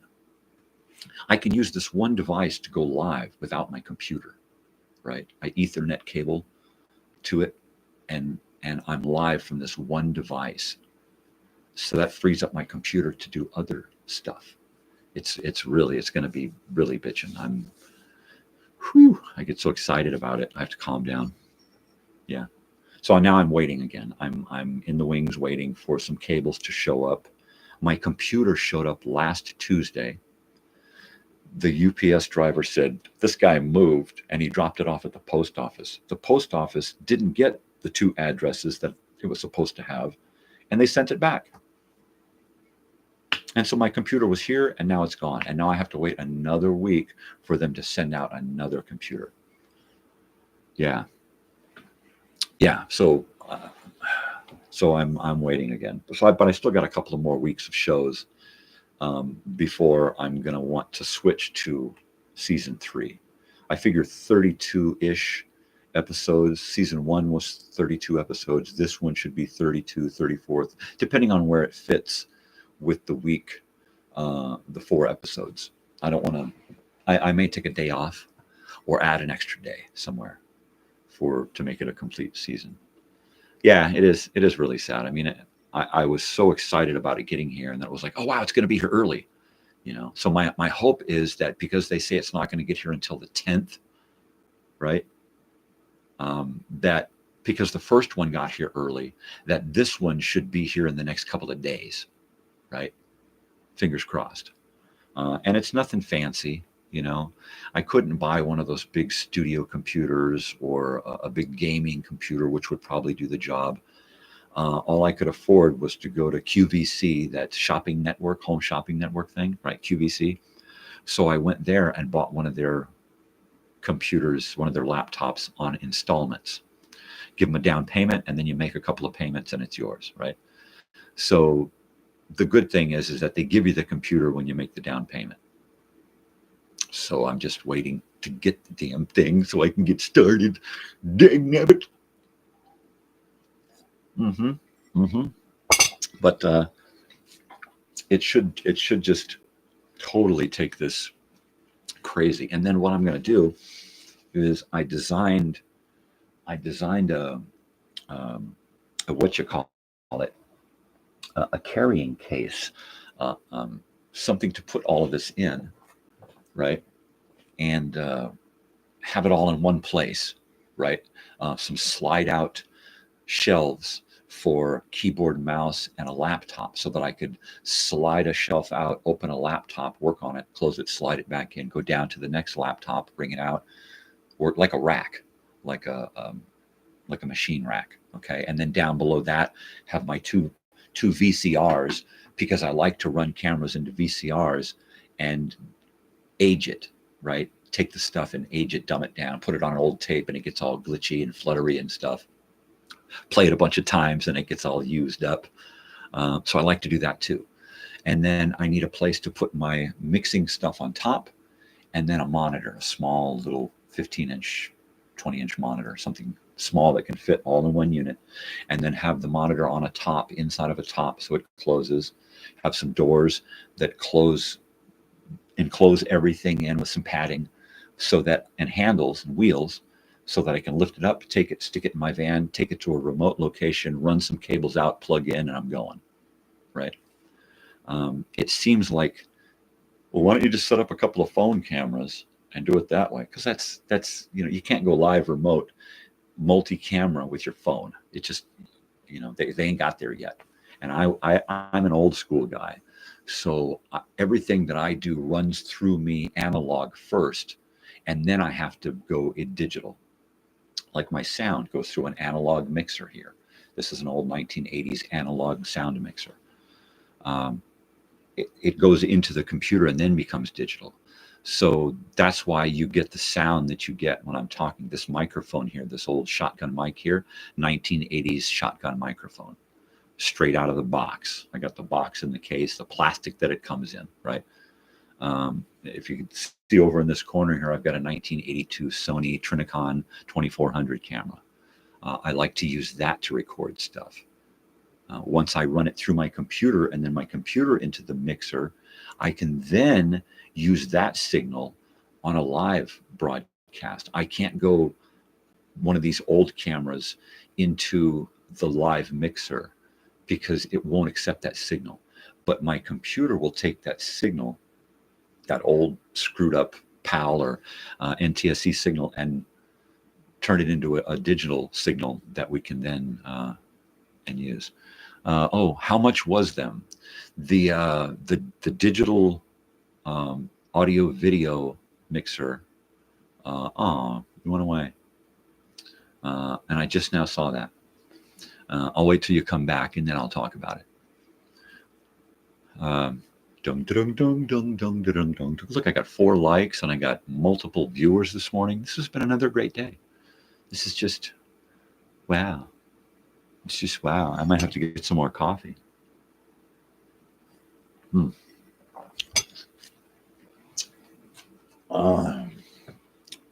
So live. Oh wait, I better go here first.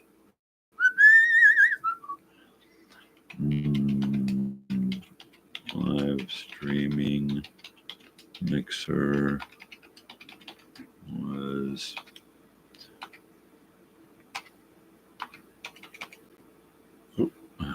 not that much.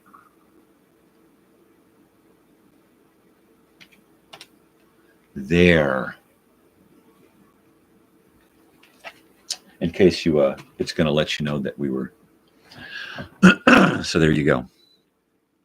Yeah, that mixer. It's there you are.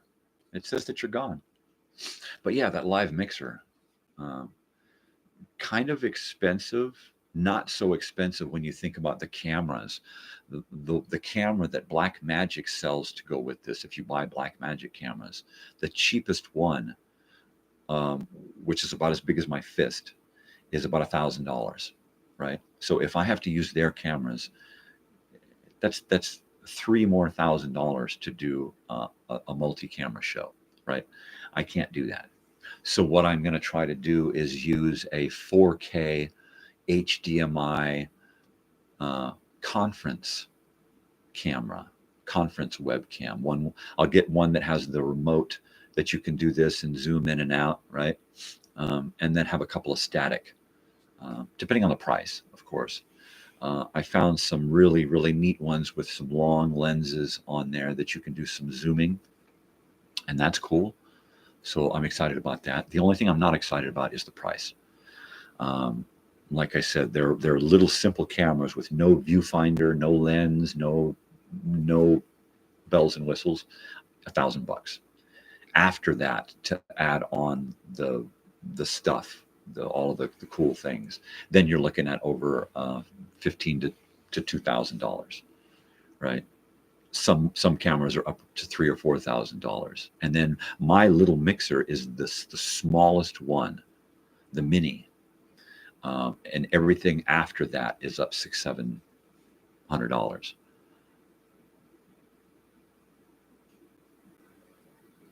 The AI cameras, I don't know about AI cameras. I know about the conference cameras, and they're pretty cheap. I can get a good 4K conference camera, and for about $100, you know. I can get a good HDMI camera with a zoom lens for about $120-150. So that's not so bad. I'll have to sell off a collection of 8-track tapes or something, right? But I'm going to make this happen. It's just, this whole YouTube experience is just part of who I am now. And it's not like I'm doing this because I want fame and fortune and I want sponsors and all that, because that's the furthest thing from my mind. This is a hobby. This is a really big hobby, but it's just a hobby. I mean, I'm not doing this. I'm not doing this to make money. I'm not going to monetize my channel. If somebody came to me and said, "Hey, we'll sponsor you, but you got to do this and this," I would say, "Sorry, no."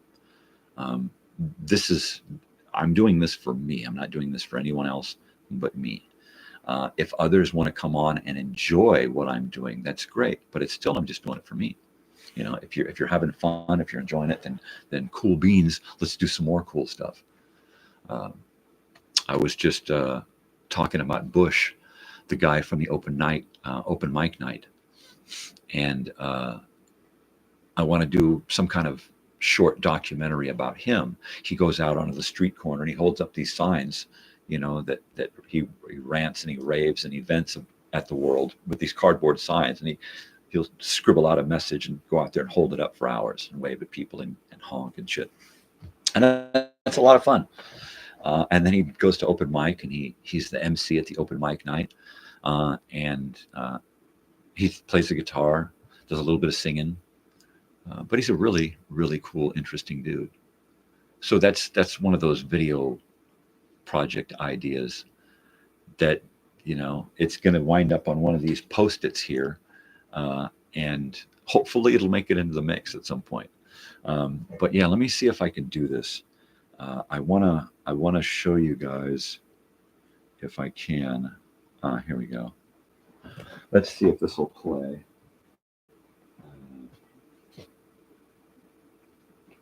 There we go.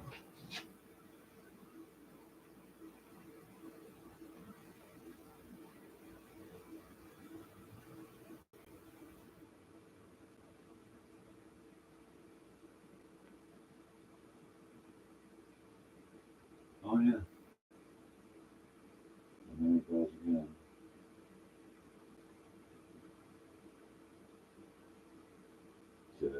Well, anyway, that's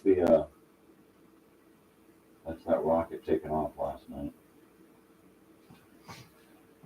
You know, that's one of the things that I'll be able to do with the mixer is I'll be able to run my phone into the mixer and show you whatever's on my phone. I'll be able to run my computer into the mixer, hey, and show you what I'm looking at, you know. And that's what's going to be really cool is being able to share more and do more. I want to have a camera on either side of my room so that I've got a camera here looking at that end of the room, and a camera there looking at this end of the room, and a camera there looking at the whole room, kind of a fishbowl.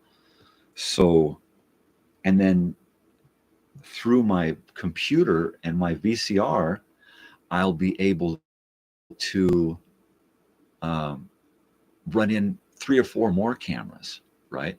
Through a little audio video mixer from the old days. So let's see.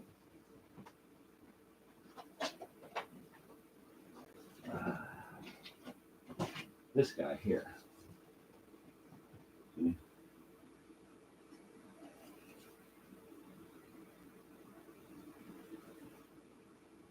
And that's just one of those mixers that you use to pipe in like your video games and your VCR and your DVD player and stuff. So I can use it to pipe in my old cameras with the RCA jacks, right? So I can pipe in 4 cameras there, or 3 cameras and a VCR, and then take that signal and run it into my laptop, spruce it up so that now it becomes digital, and then pipe that through the computer into the mixer. And now I've got 3 cameras plus 3 more cameras plus whatever's coming on my VCR too. And then I can run I can piggyback VCRs, right? I can run one VCR into the other so that I can go from tape to tape, right? I can record onto one while playing from another. The options are now unlimited.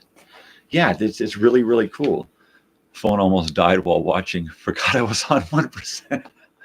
I do that so much. In fact, my phone wasn't plugged in last night.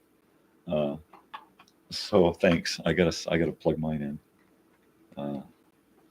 Yeah. Totally technical, man. So here's one of my HD cameras from about 10 years ago.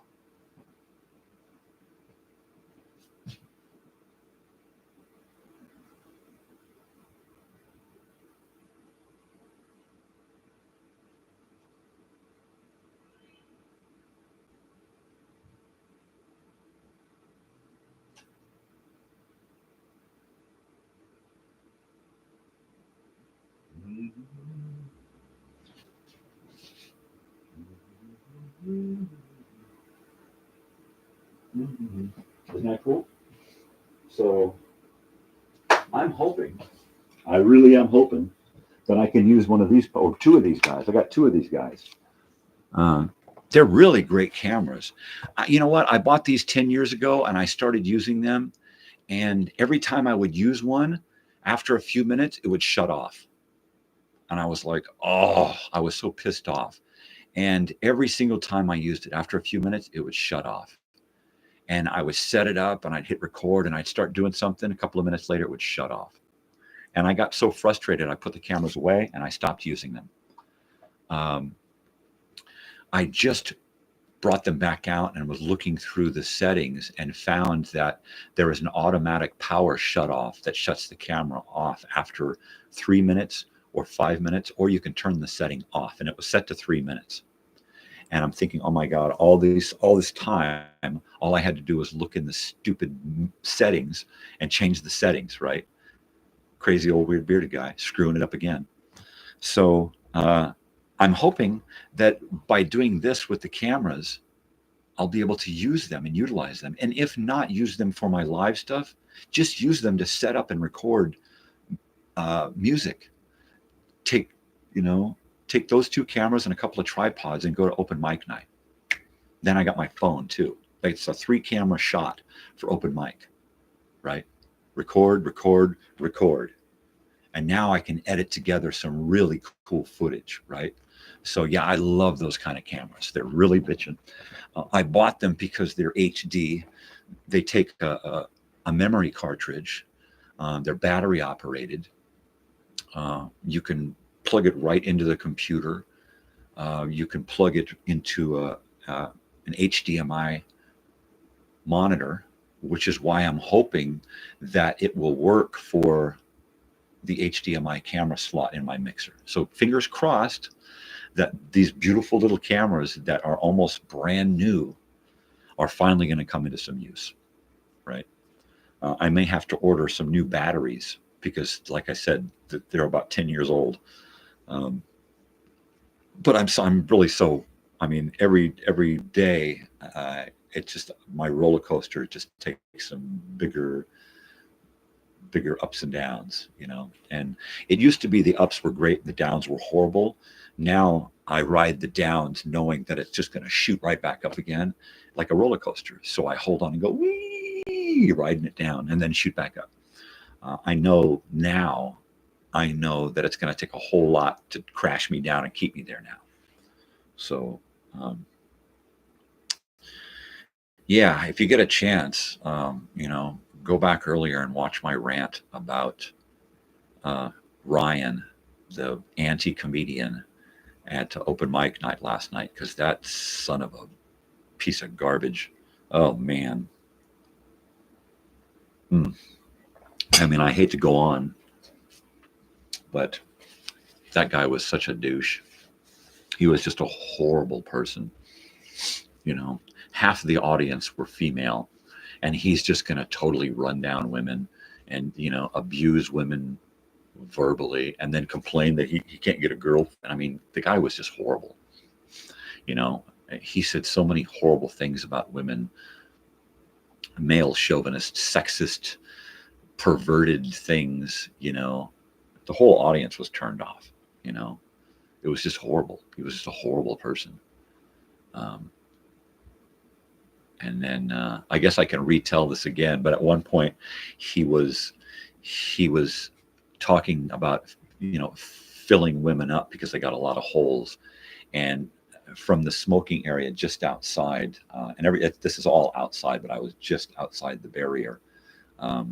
And I said, this guy's done. He's finished, and Bush, who operates the open mic, he was frustrated with it, but he didn't want to yank the guy off the stage or something, and he should have. So I went back in and I sat down, and he started going on about something about serial killers, right? And so I'm just sitting there, and he said something about joking about serial killers, and somebody said something, and he said something, and then it got quiet, and I said, hey, don't even fucking joke about serial killers, in a really serious voice. And he looked out and he smiled and laughed. And he said, no, really, that's cool. He said, and I just stared at him, and he said, no, are you kidding? Are you serious? And I just stared at him. And he said, okay. And well, moving right along, and he tried to go on, and he said, "No, I wanted to mention serial killers." And he looked at me and he said, "Can you give me the name of a serial killer?" And I said, "I can't think of anybody but myself." And I just stared him down. And I'm not one to, intimidate people, but this guy, he was just an asshole. He was just a douche. So nobody laughed, nobody smiled, nobody was having fun. And I finally just glared him off the stage, And I'm sitting right with my friend's wife. My friend's kind of half oblivious to this because he's getting warmed up to go on next. If my daughter had been there, I'd have thrown stuff at him. I would have talked the whole time that he was on stage so that no one could hear him because he wasn't worth hearing. But yeah, he's lucky my van has windows. And he's lucky my daughter wasn't there, But as I was leaving, I gave my friends hugs and grabbed my pizza and was headed out to my van. And there he was at his motorcycle, standing there waiting for me to walk by, glaring at me like I was glaring at him, right? And I had my pizza, my stuff, and I was making sure I got everything. I looked up as I'm walking right towards him and looked right into his eyes, right? And just just laughed right in his face. And then to boot, I slapped him on the shoulder and laughed all the way to the car, right? And he just stood there. He stood there and his eyes got really big when I laughed at him and patted him on the shoulder. And he kind of watched me go by like, what the hell was that?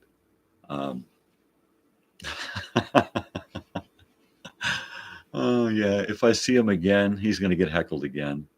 He was not worth the time or the trouble.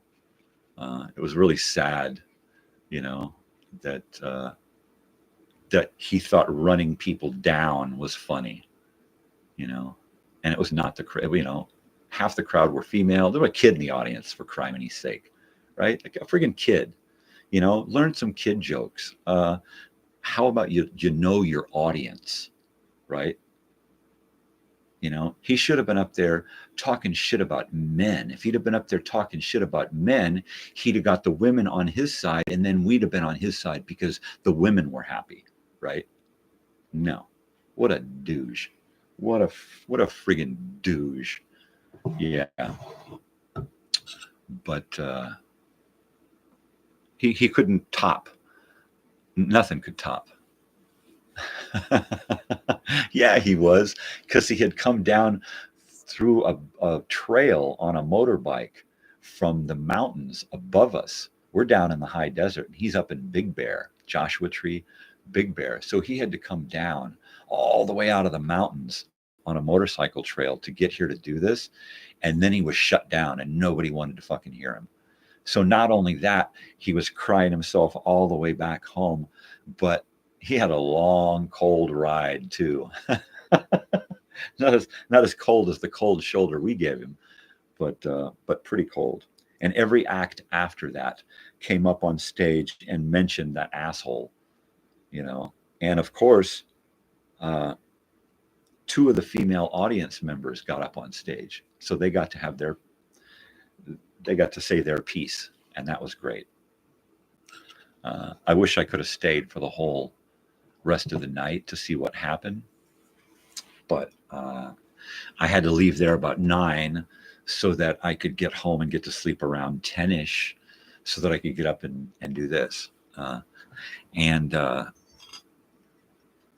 Open mic is fun, but I wouldn't trade this for the world, really. I mean, this is where I, not so much doing this morning thing, but being here on the computer, doing what I do, creating content, it's a lot of fun. And now I've got that video stuff from last night that I can turn into something.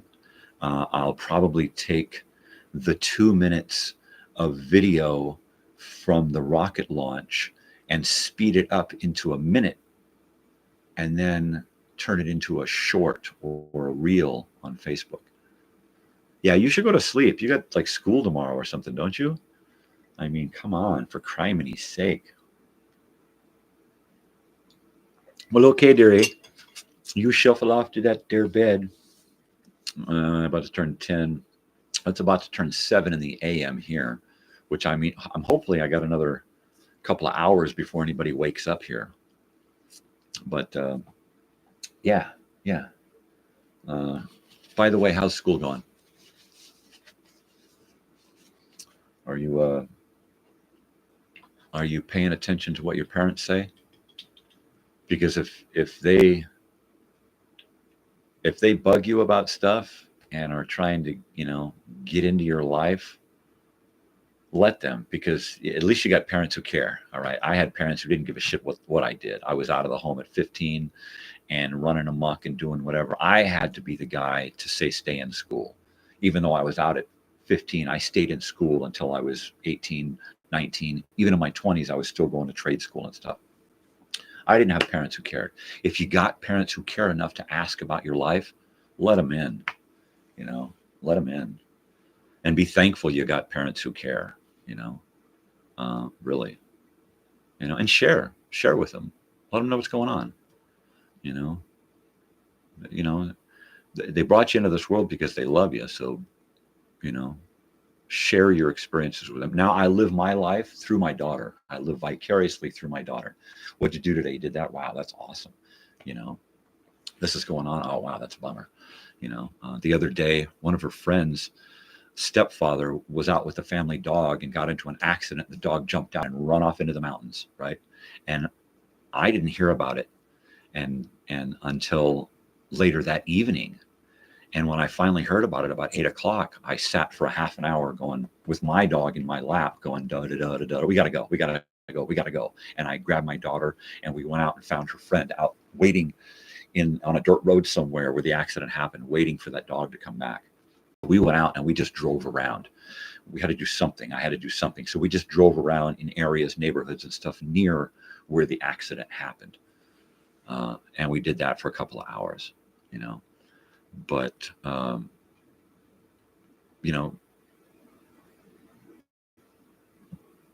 you gotta get out there and you gotta do something. You gotta listen to your family. You gotta listen to your friends. You gotta help out wherever you can.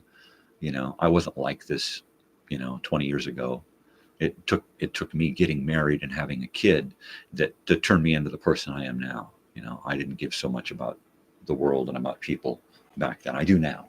So that's why I say to you and Vice, stay with it. Don't give up. Be who you are, but let your parents know who you are. They want to share in that. Bring them in. Let them into your life. All they can do is help. And that's what they want to do. And some parents are kind of hard to read and kind of hard to deal with. And you just have to kind of lay back and feel it out and get to know, your parents. I remember one thing my daughter said when she was like 5 or 6 years old. She turned to us and said, "I'm getting used to you guys." And I was like, wow, what a heavy statement for a little girl to make, right? It's like, what planet did you come from? And why are you, why are you here? But she was like, I'm starting to get used to you guys. And I was like, wow, I'm starting to get used to you too, kid. Because I wasn't used to being a parent, but it was weird that she would say something like that. But yeah, let them in, let them in, let them in, let them in, share your life with them, have fun. Go do things with them. The most fun I have now is when my daughter says, "Hey, we're going to go out and do something." Say, "Hey, Mom, Dad, let's go out and do something." Let's go out to dinner. Let's go do this. Save up some allowance and take them out and do something. I don't know how it works in Bernai, but yeah, get your parents involved in something. Let them know that you're there, that you want them with you in your life. I didn't have that. I had parents who were there but not there. They were more worried more about running from the law and selling drugs and doing that kind of stuff. So I didn't get a whole lot of home life, which is why I was gone at 15. But you got a home, you got family who care. So yeah, share your life with them. That's awesome. That's awesome stuff right there. if you're still awake, Advice, you better get to sleep. You know, do that school thing.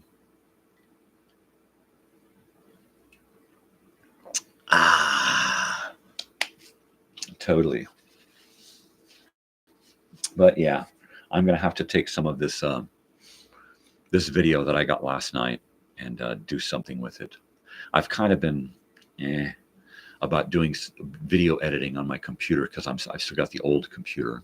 I've kind of been biding my time doing little 1-2 minute projects. Yeah, good night. Take care. Stop by again. Stop by tomorrow if you can, and listen to some of the old time radio stuff. Because that's what I still use to go to sleep, is old time radio shows. So pop one of those, go to my channel and pop one of those on, pop on my playlist and just hit play, and listen to some shows. Those will put you to sleep, and give you some crazy dreams. All right, Advice, good night. Take it easy. Stay good. Love you. Well, that would leave one. All right, well, good. Give it a shot. Works for me. Or an old movie or something. But so that means that good night. When Advice is gone, we got one other person here, and they're just a fly on the wall. Fly on the wall. But when we're alone and it's just us, maybe you'll say hi. Or not. And that's cute. But regardless, I am going to kill some pain. Hey. All right. Now, Advice is supposed to be going to sleep, and we've gone from 2 viewers to 3. All right.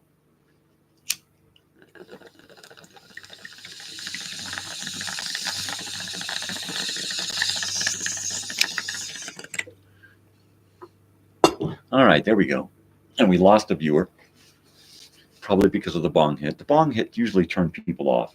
Oh my God, he's smoking that shit again. Would you just stop? Hey, Marge, this guy can't lay off that fucking pipe. Leave him alone, Harry. He's killing pain. What are you going to do, right? Whatever. Forget about it, you guys. Don't get me started, jeez. Well, I mean, I just hope this crap doesn't put me to sleep. That's all I'm hoping. Well, alone again, naturally.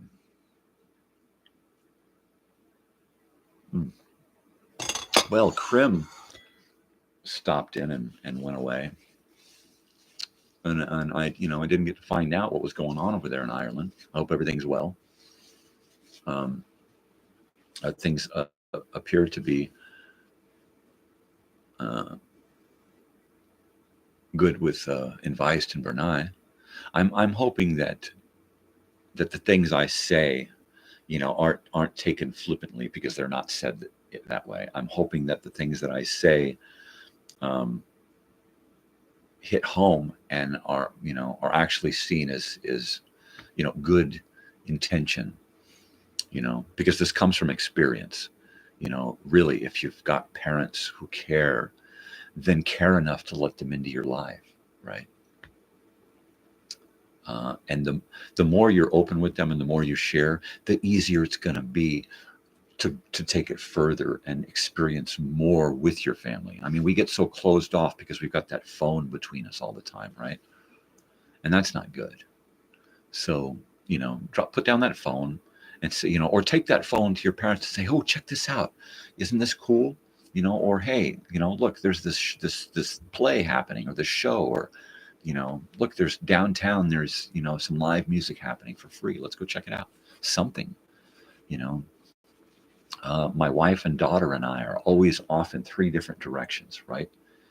And it's up to the 3 of us individually to try to pull us together, right? Because if we let it happen, we'll just go our own separate lives and we'll live in a house together and not even know each other, right?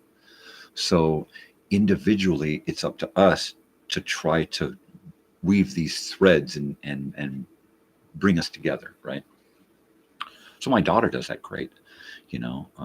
She spends a lot of time alone in her room doing homework, but she'll also come out and hang out, play with the dogs, watch a movie, watch a little TV, eat a little food, say, hey, there's a show coming up. You guys want to maybe go to a show and we'll all go out for the night, you know? And then I'm constantly, you know, hey, you know, let's go out and do this, or let's do this. Come on, let's go out and get something to eat. Let's go to, you know, watch these guys play. Let's go to the park. Let's do something, you know, let's sit out here and watch a movie and play with the dogs, you know, something together, some togetherness, right? My wife, the same way, you know, let's do this, let's do that. So, you know, it's really important, not just for the parents to be in charge of making sure everybody gets pulled together. You know, the whole family has to be responsible for keeping the family together. You know, and I never had that. I never had that as a youngster. Like I said, my brother was out of the house pretty early. My sister was out of the house pretty early. She was probably out of the house at 13 or 14, living with friends. And I don't blame her. You know, who wants to live in an old school bus, an old rickety school bus? You know, you're the guy that lives in that old rickety school bus, right? So, you know, I can understand that. I mean, I didn't move out for those reasons. I moved out because I couldn't get along with the people I was living with, my parents.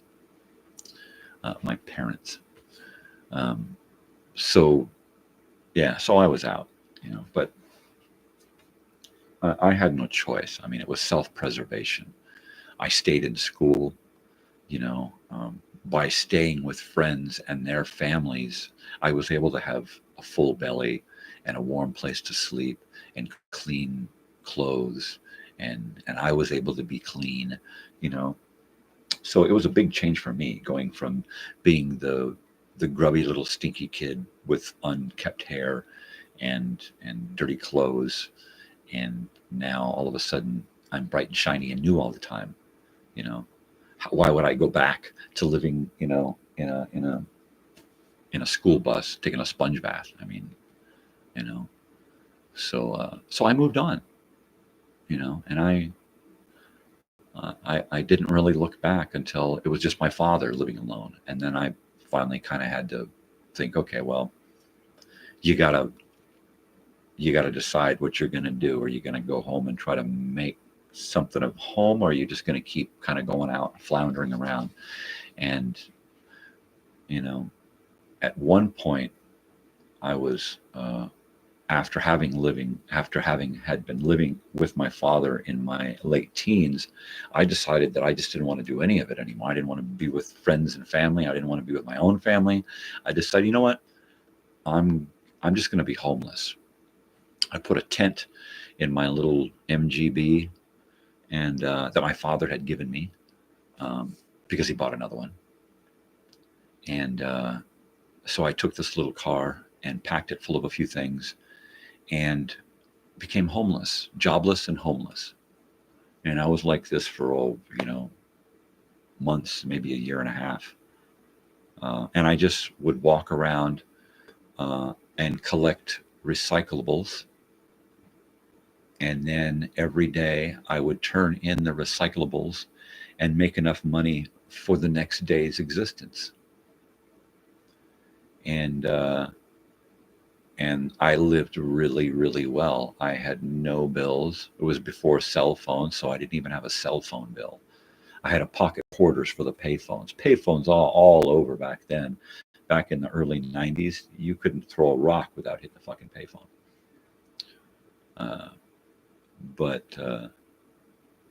So I did homeless, and I did homeless really damn well. I ate well. I was always warm and dry. I was always clean, except for when I was working, collecting recyclables. I would use the local gym, right? I would use other local facilities, but it was great.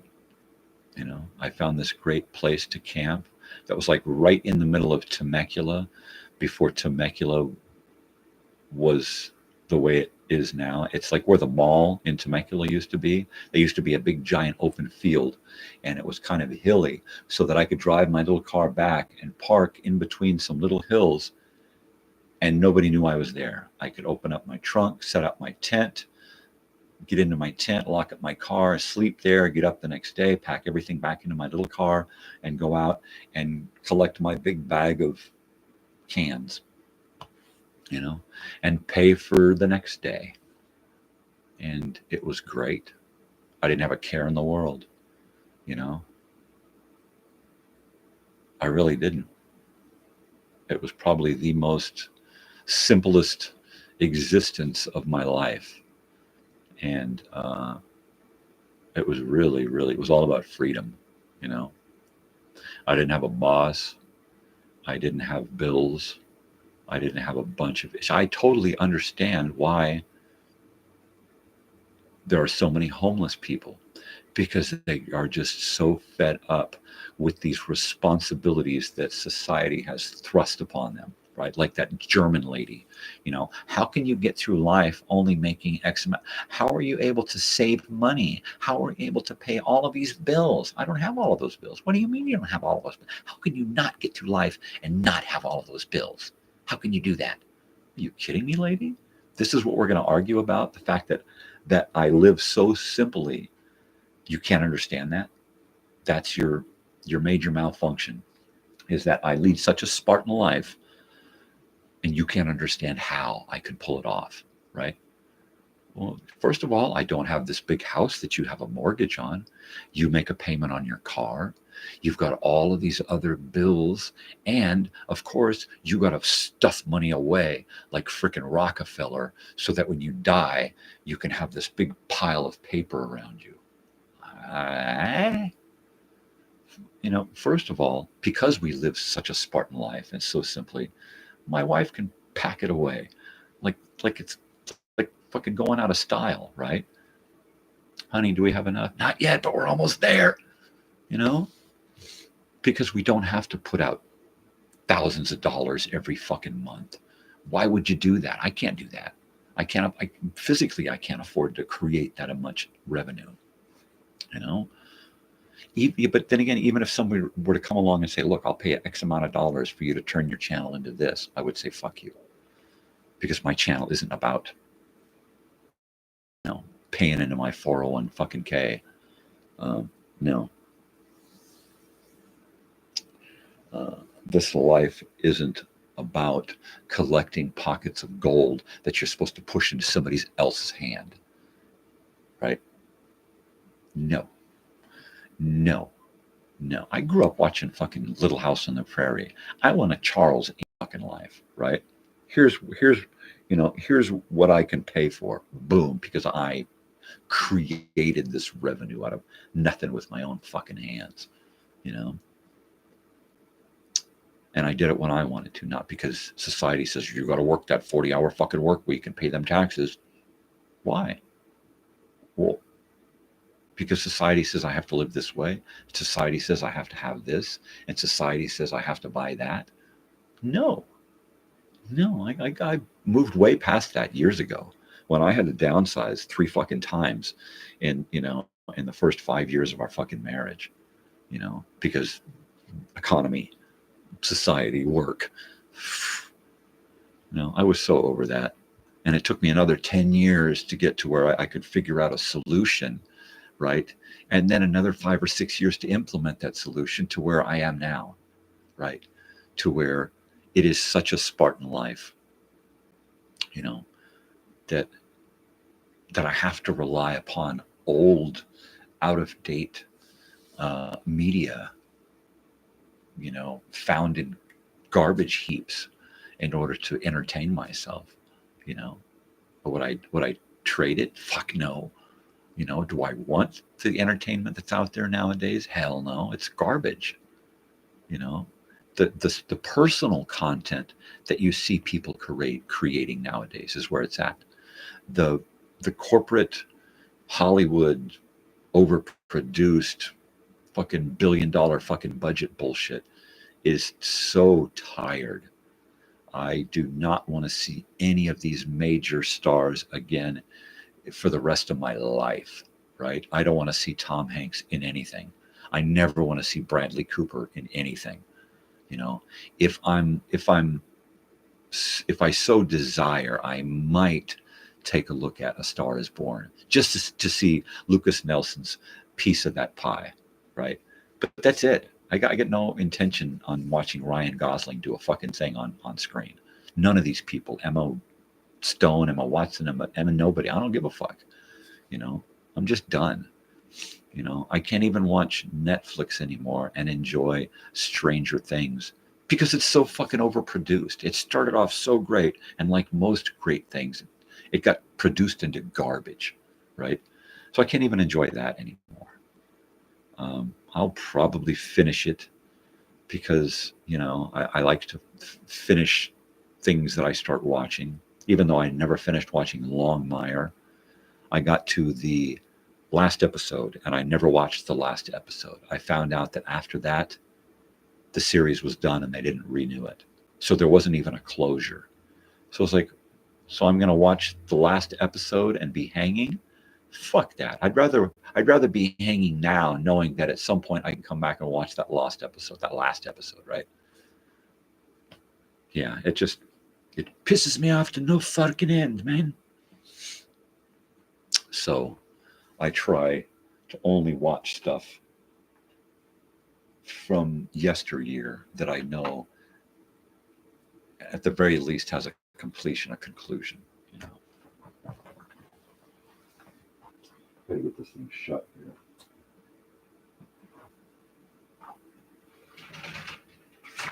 Oh man, that just gets so abrasive. And even now, I mean, look, it's still bright.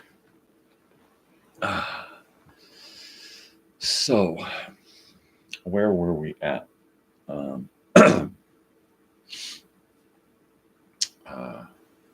And I really hope Advice takes my comments to heart, because I don't mean them flippantly. I really don't.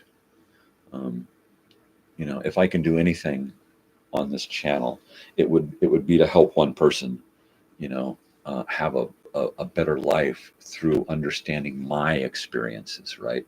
Take what I know, the things that I've learned through my life, and learn from them rather than going out and making those mistakes.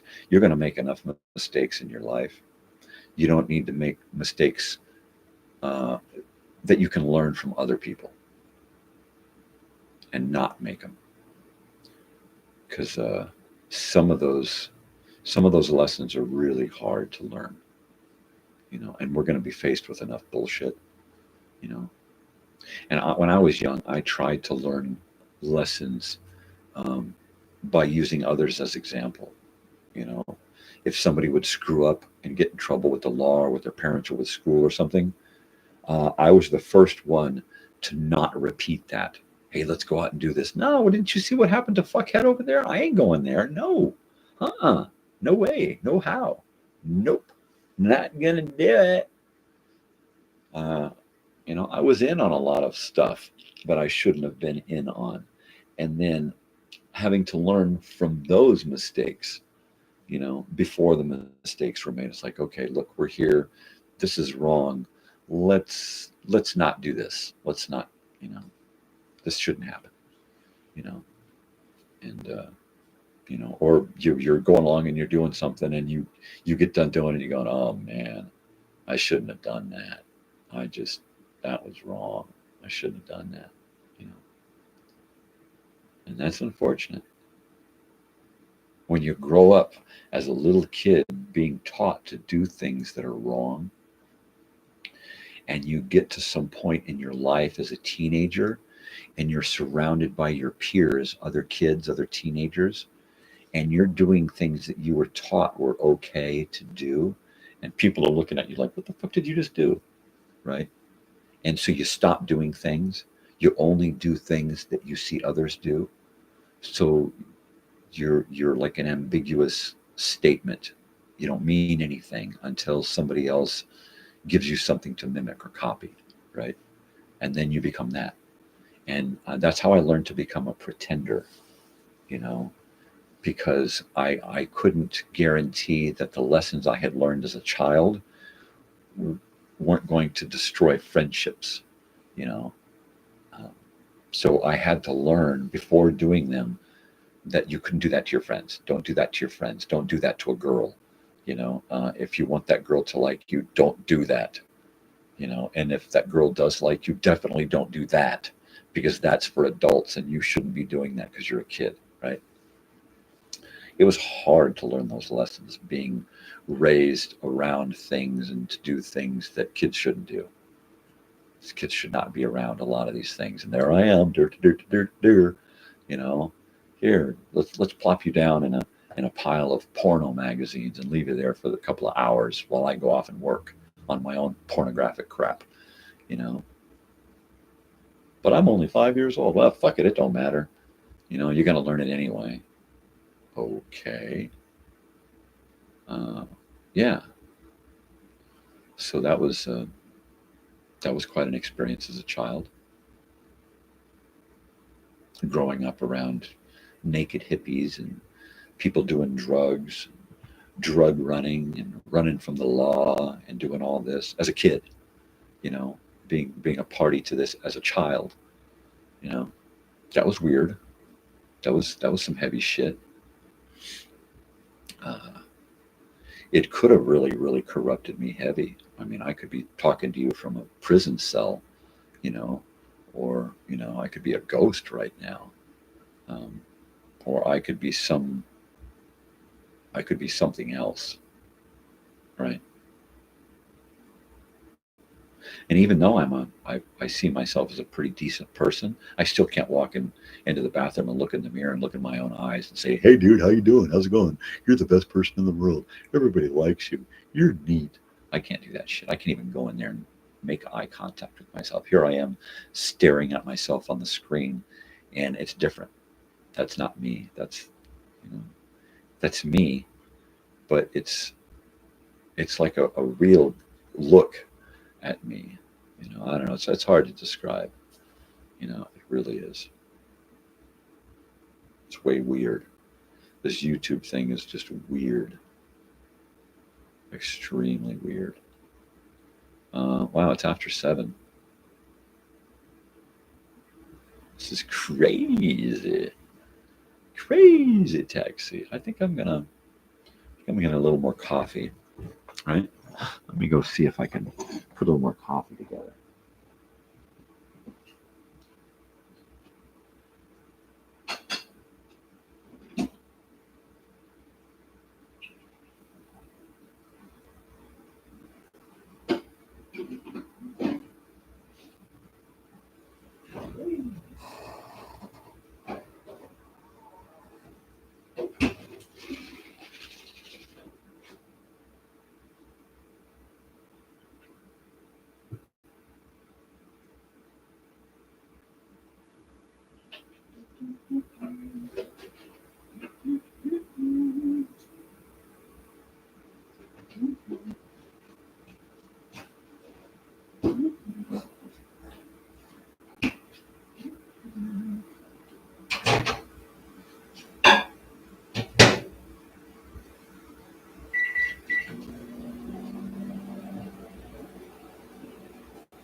What's this?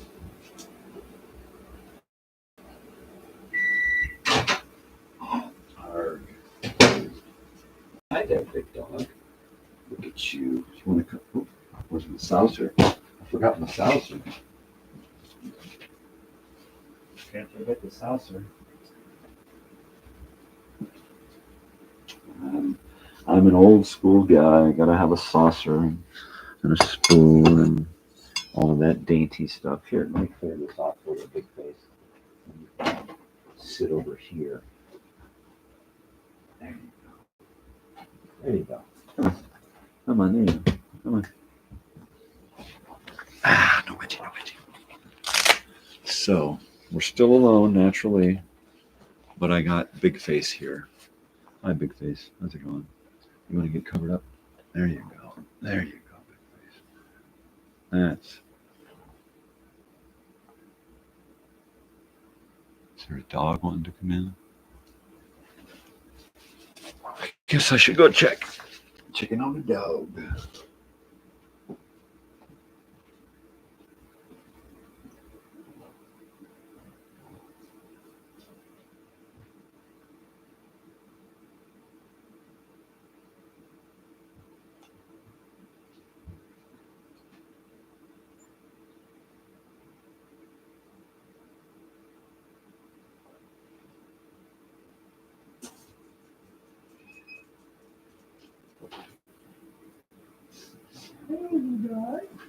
Sprinkles, what are you doing, Sprinkles? What are you doing, little puppy? Come here. Come say good morning. Come say good morning to me, huh?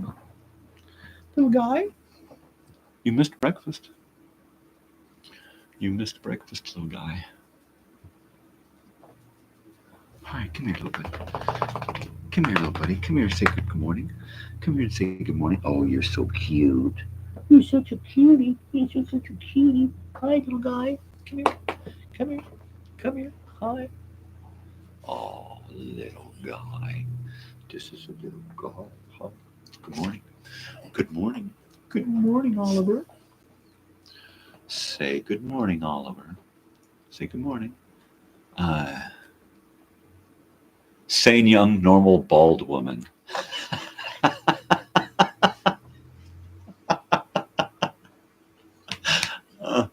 Oh, that's crazy. I love that. Drew in 77.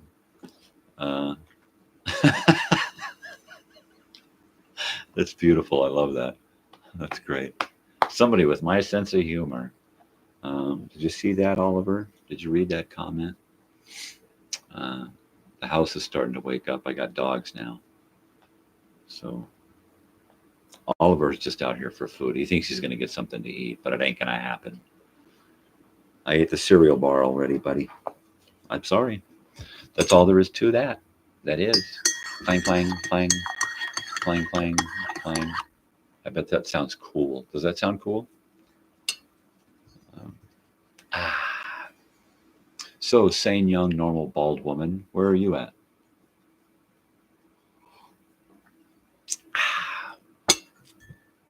I am in Joshua Tree, California, the United States.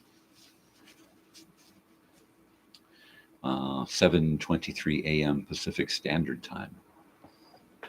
So there you go. I was just talking with Enviced in the comments from Bernai. Enviced is 15 and had to go off to bed because it's 10 o'clock there. And Enviced has school tomorrow. So a sane, young, normal, bald woman. A crazy old weird bearded guy. Yeah, I pronounce it as cowbig.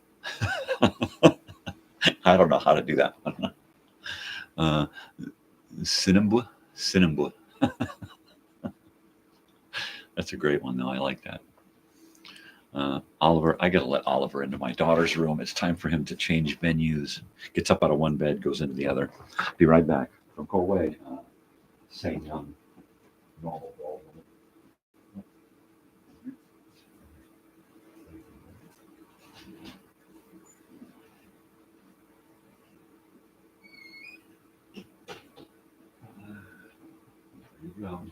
Creaky, creaky, creaky. Can you hear my house creaking?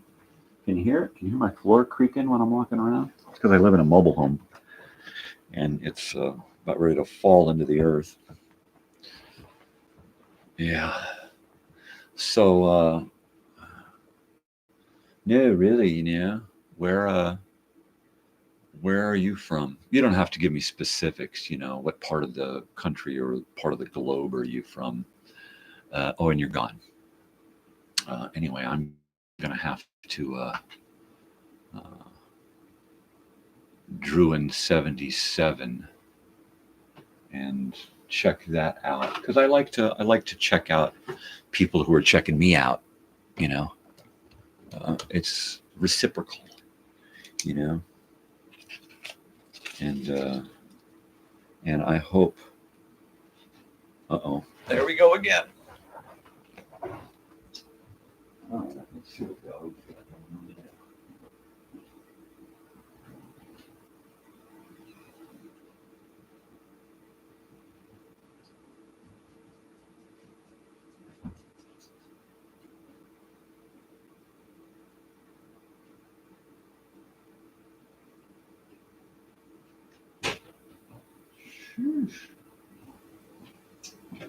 Right, okay.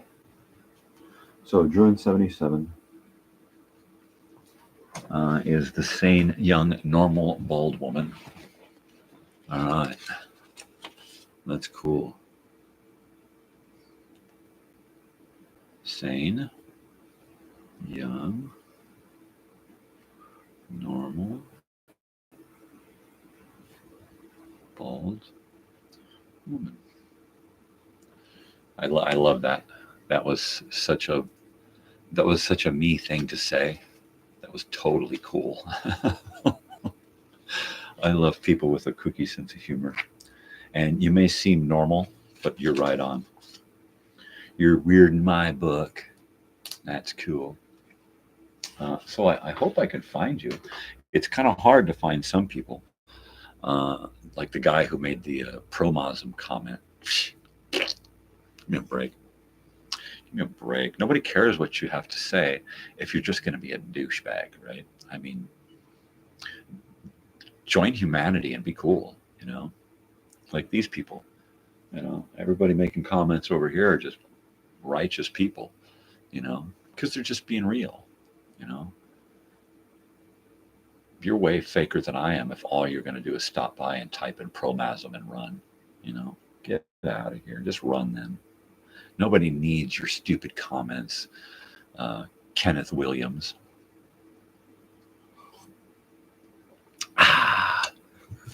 Just don't even need it, right? That's what he said. Well, I'm going to take the opportunity here to do some pain medication while I'm alone. I don't want to turn anyone off. But, you know, it is what it is. I hope I get a couple of new subscribers, you know, and then I hope I can see who they are, and then I can have some more, you know, communal experience with these people, you know, because it is, I'm trying to build some kind of community here, you know, as weird as it is, as weird as it seems, you know, that's what this is. You know, I don't post your run-of-the-mill videos. You know, sure, I got concert videos and old show videos and stuff, but I think my live stuff and my original content kind of speaks for itself. You know, that I'm just a crazy old weird bearded guy. Normal. What is normal?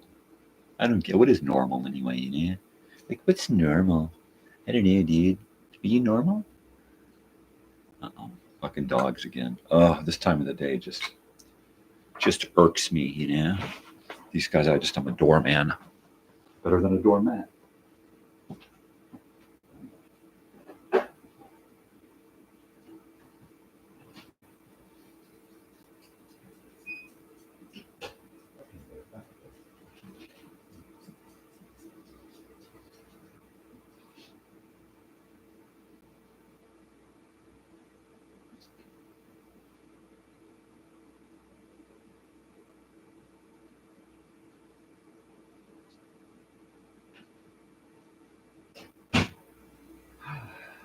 Okay.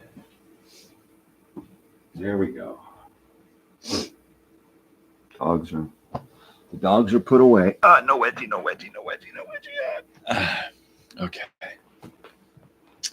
Yeah, totally.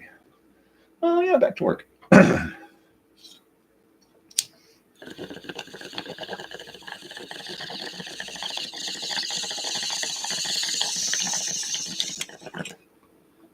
Totally.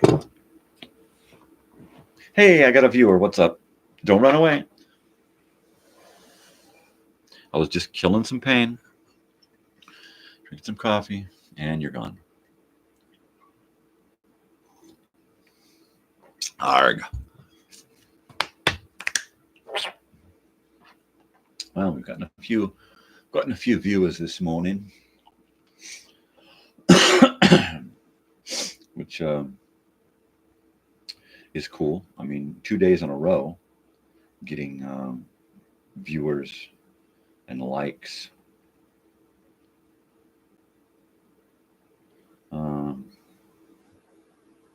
Yeah, one of my shorts reached over 500, and I finally got that subscriber back. I had 68 yesterday and then lost one. Now I get 68 again, and that's cool. And my Harry Styles short has reached 549 views. Wow, that was a fun concert. I'm glad people are enjoying it, because it was a blast. I believe that video comes from his birthday show right here in the desert. Really small arena. It was a hockey arena, so it was really small. Only about 9,000, 10,000 people there, and it was just phenomenal. We had seen him a couple of months before that at the Forum in Inglewood during his 15-night residency, but we saw him right as he had come off. He had canceled a couple of shows and had just come off of being sick, and so when we saw him, he was still in recovery, right? And you could totally hear it in his voice that he wasn't reaching for all of those highs and stuff. And doing a 15-night residency, I mean, you got to pace yourself, right? So he had to cancel a couple of nights, which meant that he had to come back to fulfill those night obligations. And when he did, he scheduled another show for the Acrisure Arena out here in the desert. And my daughter just gobbled up 2 tickets right away. So when we went and saw him there, it was a phenomenal show. He had healed. At one point, his audio malfunctioned, and we heard straight Harry Styles through the microphone with no effects. And he finished, I think that is the song that's on the video. And he finished the song with no effects. And it was beautiful. It was just awesome. It was raw, real Harry. You know, it was great. This is really Harry. This is totally Harry like this. It's really Harry, man. So yay, Harry Styles. Hell yes. I'll go see Harry Styles anytime. Anytime. You know, you can say what you will about One Direction and about boy bands and about, you know, overproduced this or that.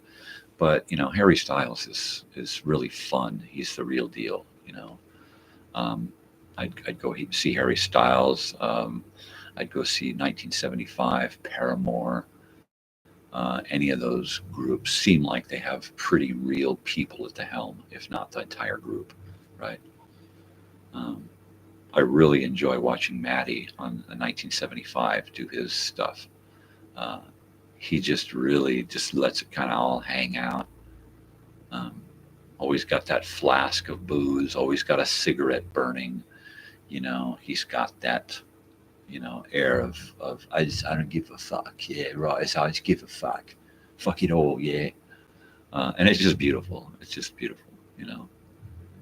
How he dealt with his his alcohol and drug addiction.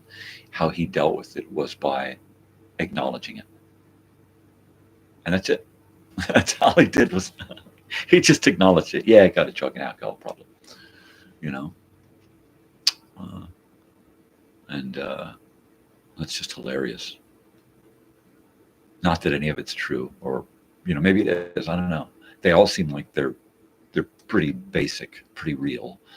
You know, like you can believe it. You know, there are some groups out there where you have a hard time believing that this is how they really are. You know, the person you see on stage is the person you're going to see off stage. A lot of the time, there's just no continuity. Just like no way that person is this person, right? But it seems like a lot of the groups my daughter wants to go see, and a lot of the groups that I like to go see, are just that, just real people out doing their thing, and then they go home and they're the same guy sitting on the couch. Lucas Nelson, Promise of the Real.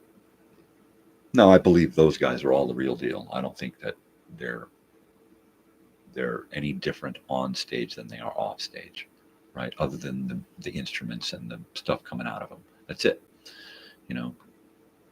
But I see them as just being the regular guys. Big Sandy and the Fly Ride Boys, you know. Ben Harper, I see him as just being that same guy, you know. And that's what I want when I get interested in an artist now. Before, I didn't care about who they were, and I didn't want to know who they were. I didn't want to know one thing about the artist, because you start knowing about the artist, and then it turns you off to their music, right? Knowing too much about Axl Rose turned me off. You know, seeing him in concert turned me off to Axl Rose. I mean, what a douchebag, you know, gets out there an hour late and gets on stage and says, "Fuck you, suck my dick," you know, to the people who paid good money to go there and see him, right? I had to hold my father back from running down to the stage and just kicking his ass, and he would have done it too. Crazy fucker. But yeah, you know, like Bill Murray, I should not have learned too much about Bill Murray, because now I just don't care I don't care for Bill Murray. You know, I used to love Bill Murray movies, and now I couldn't give two shits about him or his career or anything that he does anymore. You know, because I found out too much about him. You know, I found out that when it comes to his friends, he's just you know, my way or the highway, fuck you or leave it. You know, it's like, what a douche. You know, so now I want to know, are they good people before I get into their music? You know, or I want to know it soon after I get into their music. So am I going to invest myself into a douchebag, or am I going to invest my time and energy into somebody that's worth my time and energy, right? And that's the way I look at it now. It's weird. That's the way it is, you know? Yeah. So let's see, it's getting close to 8 a.m. Pacific Standard Time, April 2nd, 2024. I've got to work today. It's a 3-house day. So my wife should be up in the next hour or so, and we'll get geared up to hopefully leave early and get things done early, so I can get back here and finish editing old time radio shows for tomorrow's episode of Mornings with Crazy Old Weird Bearded Guy, because tomorrow is Old Time Radio Wednesday, and I've got 4 shows lined up. And it's going to be a doozy. It's going to be great. You know, every day it seems harder and harder to top the previous day, but then I do, you know, and I have these long conversations with friends from, you know, parts unknown, and then and various odd viewers and stuff popping up, and great comments from Drawn77. I hope I'm pronouncing that right. Sane young normal bald woman. And that was a great comment. I think that one comment right there makes up for all of those pro-Muslim comments that I've gotten. And it's got to be one of the best comments I've gotten, right? It's just so spot on, and it's so my humor, you know. Somebody gets me. And of course, I go to my wife when she wakes up and I say, "Guess what, honey? I had a great show, and this happened and this happened." And she says, "Ay, que loco," you know. You and that damn show. Of course, she means well. She knows that I'm probably the happiest I've been in a long, long time. You know, I've had great jobs and stuff that make me real happy and make me feel accomplished, and I go out and I do stuff. But then I always come home at the end of the day, and I feel like and realize that I didn't really accomplish anything for me. All I did was bring home a few bucks. I accomplished stuff for everybody else. I put everybody else's lives together and made everybody else's houses and lives and things bitching. But then I come home, and then I don't have time to do anything for myself other than count my little pieces of freaking gold, you know? And I was like, "God, that's no way, you know? Mm-mm, not at all." And now I still have pieces of gold to count. I don't have to throw them out to everybody as much, right? Because I keep the cost of living down, you know? Sure, if I need a new computer, I'm not going to want to dip into savings to get it. I'm going to want to try to get it on payments and only dribble a little bit of money out, you know, when I need to. The you know, the expense of this show is far surpassed by the magnitude of enjoyment I get, that I receive from doing it. You know, it's a different kind of feeling. You know, I don't watch these shows. I'm not a narcissist. Quite often I will go through a whole show and not really look at the screen, you know, because I'm not a fan of looking at myself. You know, I don't see myself as, you know, the Elephant Man. You know, I'm a human being. You know, I don't see myself as some kind of freak. I used to when I was a little kid. I used to see myself as some kind of freakish little hideous thing. And then I realized that, you know, we can't change who we are on the outside. At least I won't, right? I won't change my outward appearance to please those who have to look at me, right? And even if I look at me and go, oh man, you know, what am I going to do? Get a toupee, you know, destroy my neck by shaving every day? Been there, done that. I didn't get no joy out of shaving every day. I got no joy out of dressing up in collared button-up shirts and going out into the world and being that professional guy, you know?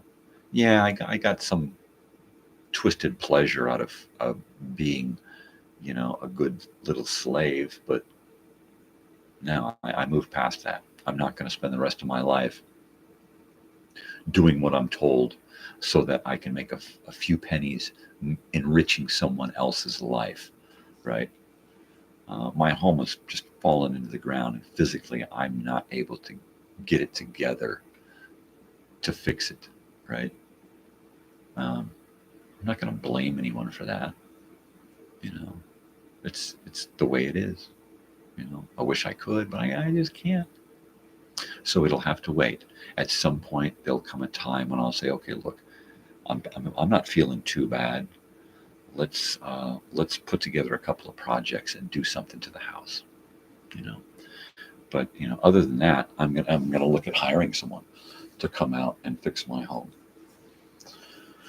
And basically, it's so that I can sell it, you know, resell the resale value on it. That's all I care. The rest of the neighborhood is all getting fixed up and gentrified, and vacation rentals and all the homes, or you know, the property values are doubling, and all that means is that my neighborhood, if we gentrify and renovate this little mobile home community, then our property values are going to go up. The mobile home on the little piece of property here, that mobile home in its place, the price is going to go up. You know, $500,000 sometimes for a mobile home in a mobile home park in like Palm Springs, right? That's been known to happen. No, you know, that's just prices, you know, for mobile homes depending on the park and the community and the mobile home itself, the prices, I expect that when we're done with this, our little thing here, it should be worth, 50 times what we paid for it, and we invested very little in it. And now a lot of the work that I've done to it is I'm done. I've just reached the point where there's a lot of work that I just can't do. I need that work done so that I can get to work that I can do. Right? Which means I got to hire a couple of guys to come in and get underneath, level things, shore things up, and then I can get back to doing the things that I do.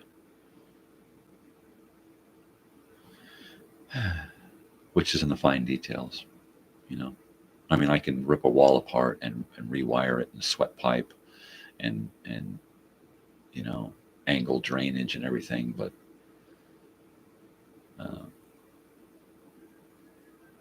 when it comes to the heavy duty stuff, I just can't do it anymore. Can anybody hear that siren go by? I hear a car door. Oh my gosh. Drink some coffee and shut up. Right.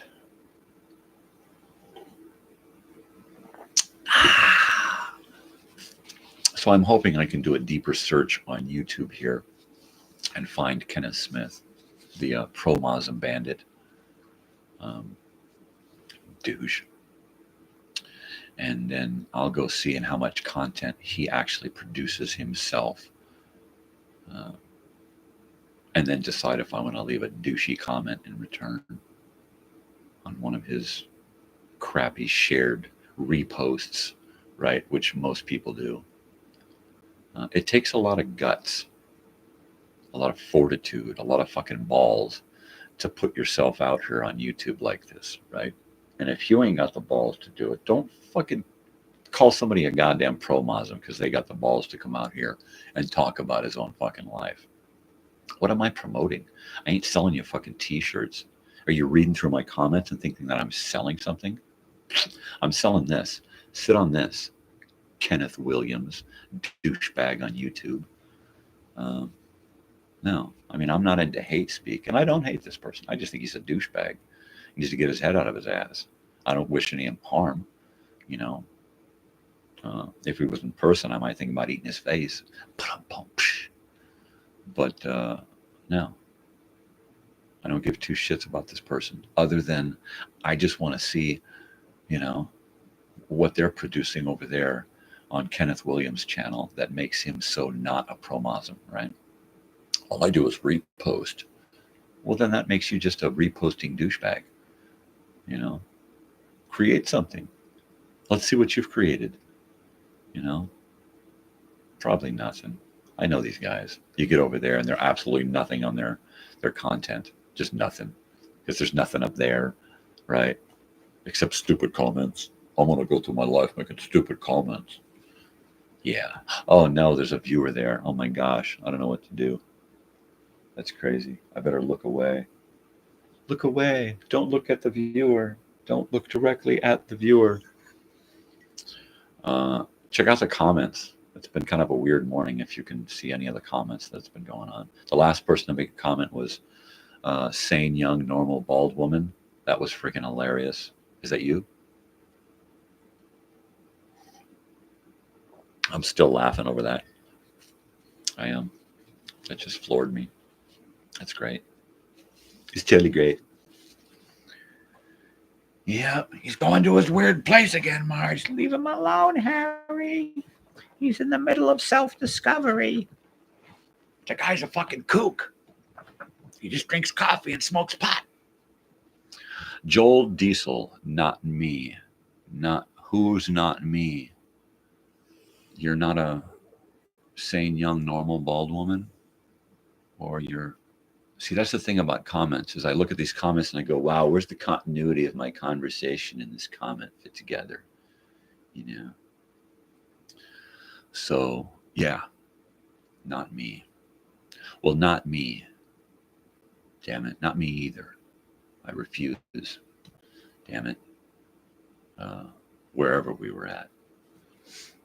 Yeah, but I was just talking about people who stop by and they give me like a comment like promosm, right? I had to look up what the hell promosm means, and then it's like self-promotion or something, and it's like, well, gosh, who doesn't do that, right? I'm just sitting here talking about myself. I ain't trying to sell you anything. It's not like, dude, watch my music videos. You know, it's like, watch whatever you want. I put a bunch of stuff up here because it pleases me. I don't post any of this stuff to make money. I mean, I'm not doing this. None of this is monetized. If YouTube puts commercials on this, they're making money on it, not me. I don't have any sponsors. If a sponsor asked me to change my show so they could sponsor me, I tell them to go to hell. You know, I'm doing this for me. This is this. It's about self-discovery, Harry. It's just me hanging out in the morning, drinking coffee, smoking a little marijuana, and talking about my life. You know. So Joel Diesel, it sounds familiar. Have we crossed paths in the past? Yeah, and whereabouts are you, Joel Diesel? No, I guess not. What part of the world are you from? I'm in Joshua Tree, California. These here United States. And it finally stopped raining. East Coast, right on. East Coast, West Coast. Fabulous, dude. I'm in the high desert on the West Coast, so I'm about an hour and a half, 2 hours from the coast, maybe a little further. On a good day, I could probably get to the coast in a couple of hours, but there ain't many good days with traffic out here. No, I don't know why people still come to California. Everybody's always screaming about how they hate California, yet the population just keeps going up. A lot of people left California because they got tired of the bullshit and the overpopulation and stuff. I probably should have stayed away, but I was born and raised in Southern California. I'm just a Southern California guy, you know. I like it. I like being able to go from the beach to the mountains to the desert to the valley, you know, all in the matter of a couple of hours. You know, I mean, I'm in the high desert here. I can shoot in one direction and go to the low desert, go to the beach. Another direction take me up into the mountains. We still got snow up here in the mountains, so it's pretty cool, you know. And I'm just far enough away from the city to avoid the bullshit. Although we get a lot of tourists out here, so like every day lately has just been touristy, you know. A lot of asshole drivers who think they're in the city and they've got to compete, you know, flipping people off, cutting people off and shit. And it's like, dude, you're in the country, man. Mellow out, you know. Put a little country in your soul. Yeah, freaking hilarious. Freaking hilarious. So what do you do over there on the East Coast? I clean vacation rentals and play music, go to open mic nights, go to concerts, do YouTube crap. I'm semi-retired and partially disabled. So my life is pretty basic.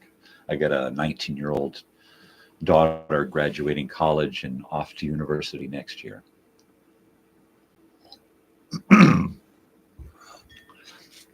And that's me in a nutshell.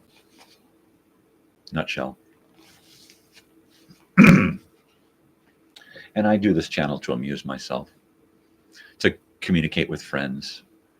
Overnight warehouse. Ooh, I had a friend that did that. It destroyed him. It just destroyed him. It destroyed our relationship. He got back into speed, amphetamines, and let that be his catalyst for working, and then had to give up his job and gave himself back over to speed. And then I twice went out and tried to rescue his stupid fucking ass.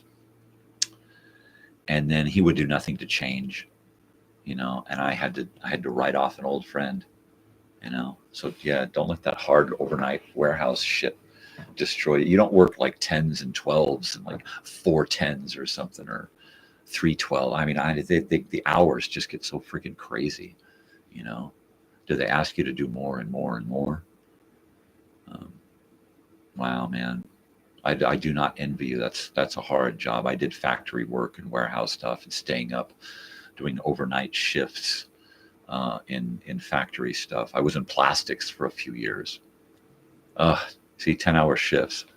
That's just crazy, man. Those are like slave hours, dude. I don't know how people can do it. It hurts my soul to know that people have to go out and do this kind of shit. I mean, you get, even though you probably have fewer days to work, still the days off have got to be rough. Catching up on all that sleep, knowing that you got to go back to it. I've got one of my best friends out here in the desert, does those wind generator things, and he's always out doing like straight 12s. I mean, like 5 12s, 4 12s. Like, no way, dude. How do you do that? Well, I get this much time off after that. And he said, yeah, but still, you know, how can you? And of course, he does all of these 12s this last week before, and then he gets to his days off and he's sicker than shit for the whole fucking time off, right? Gets well just in time to get on a plane and leave town to go see family. You know, how horrible.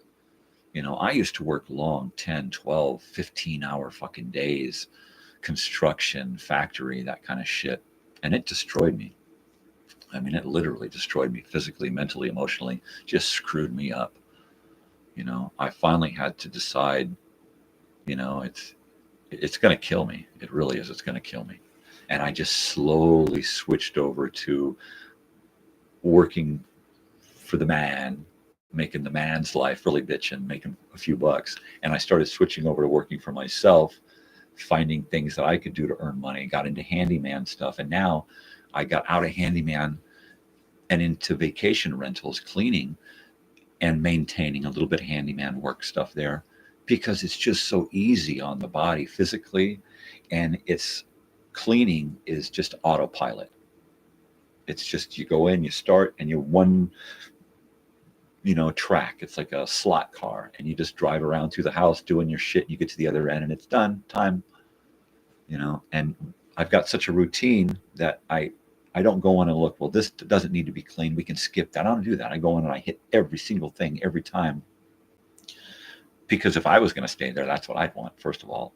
And second of all, it's easy to remember what the hell you're doing when you just do everything from beginning to end and don't miss any of the steps, you know. And yeah, it's just cleaning toilets, dude. What are you making a big deal out of it for? Because I've had a lot of really, really hard jobs with a lot of responsibility. And I try to treat this with as much respect. It's just making a house ready for somebody. But if you went to a house, how would you want it for you? Oh man, this guy didn't clean the hairs off of this thing over here. Ah, that's disgusting. You know, you never say that about me. And if it is, I was sick that day, or very rarely do I skip anything, because I can't. It's not in the plan to skip anything. So I don't.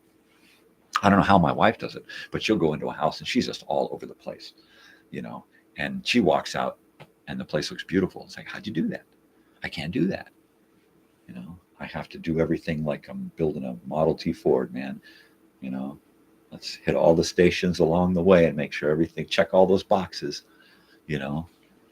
And because I'm so used to doing everything the same way, it's second nature. I can leave my body and my head just is off in another place, you know. Did you do that yet? Well, if I'm over here, then all that behind me is done. You can count on that, guarantee it. You know, and it frees up my head to write lyrics and stories and think about the next video that I'm working on, you know. Joel Diesel, if you get a chance, check out some of my weird videos. There's a bunch of this live shit, but this is just me rambling like now. But if you go to some of the videos I made, my daughter and I go to a lot of concerts in the last couple of years. So I'm starting to post some concert footage stuff. I've been creating a little bit of original content over the last year. I'm starting to get back into doing more original content. So we'll see some more of that. But yeah, I made a little documentary about myself and my childhood and growing up. And I'm starting to do some more stuff about the 70s and 80s. I was born in '68. So most of my life my life stories take place in the 1970s and 80s. And most of my crazy life experiences took place before I was 21. I mean, I did some stuff after I was 21, following the Grateful Dead and living up in Mammoth Mountain and doing that kind of weird shit. But the shit that happened when I was young, I mean, it doesn't, people's lives just can't even compare. You know, they go through their whole lives and don't experience the weird shit that I did. So yeah, check out some of the weird shit. I'm going to get more into doing that. Oh, my friend David, I keep waiting for him to come over and help me put some music to a couple more of my projects, because I can do music, but I'm not that great. So I've got some projects in the wings. I did some open mic night stuff last night. I didn't perform. I like to go there and record the performers and then pass out my little card and see if I can get them to come and do a live show or a video or something with me. So I'll take their video and I'll try to spruce it up and make it real neat and kind of share it back with them and see what they think, you know, and hopefully get somebody else to come over here, hang out in my room and play some music and let me interview them, because that's a lot of fun. I've done 2 live at 5 Friday night shows that have just been a lot of fun. And I think I've got my next guest lined up for the near future. I gave him my card last night, and I'm hoping I hear from him real soon, because if not, I'm going to be bummed. Yeah, so fingers crossed that happens. I've got some more technical gadgets, an audio video mixer that I just need to get cameras working on, and then I'll be able to make this a multi-camera show and multi-input, which means I'll be able to show stuff right off of my computer, right off my VCR, other cameras, all kinds of weird shit going on. So season 2 of this morning's show, I'm going to kick it up a few notches, and not just do like tomorrow is Old Time Radio Wednesday, where I play old time radio shows and talk about them, and then after the show I upload them into a playlist, and then you can listen to them there without me gabbing. And then I wanted to do something on Mondays about movies, and get some old movies that we can watch off the Internet Archive, stuff that's copyright free. And then do the same thing with TV shows on Tuesdays, right? And grab stuff off of the Internet Archive that we can watch together. And then I can upload later and you can watch by yourself. So it's going to be a lot of fun. And I've got a bunch of content back here from when I was a kid, video, actual 9 hours of different 20-minute, 5-minute, 2-minute video projects that my father did when he was at the University of California, San Diego. So I got that stuff. And I'm hesitant to just upload it as content. I want to create content around it, turn it into something other than just what it is. Add some commentary, get with my brother and talk about it, do a plain version and then a commentary version, maybe do some retro video introduction where I become my own grandpa or something and introduce the video. I don't know.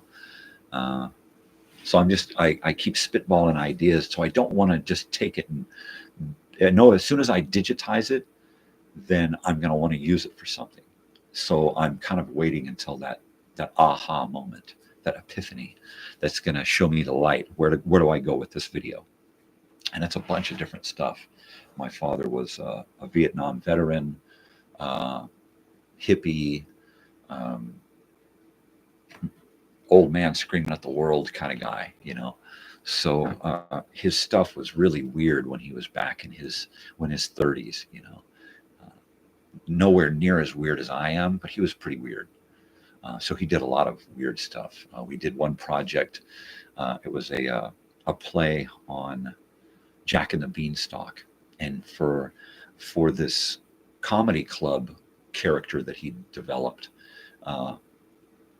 Wild Bill, a biker, an old crazy Vietnam veteran biker, Wild Bill, kind of like I look, right? And he decided to use that character and do Wild Billy and his wacky weed seeds, and made me his Wild Billy son.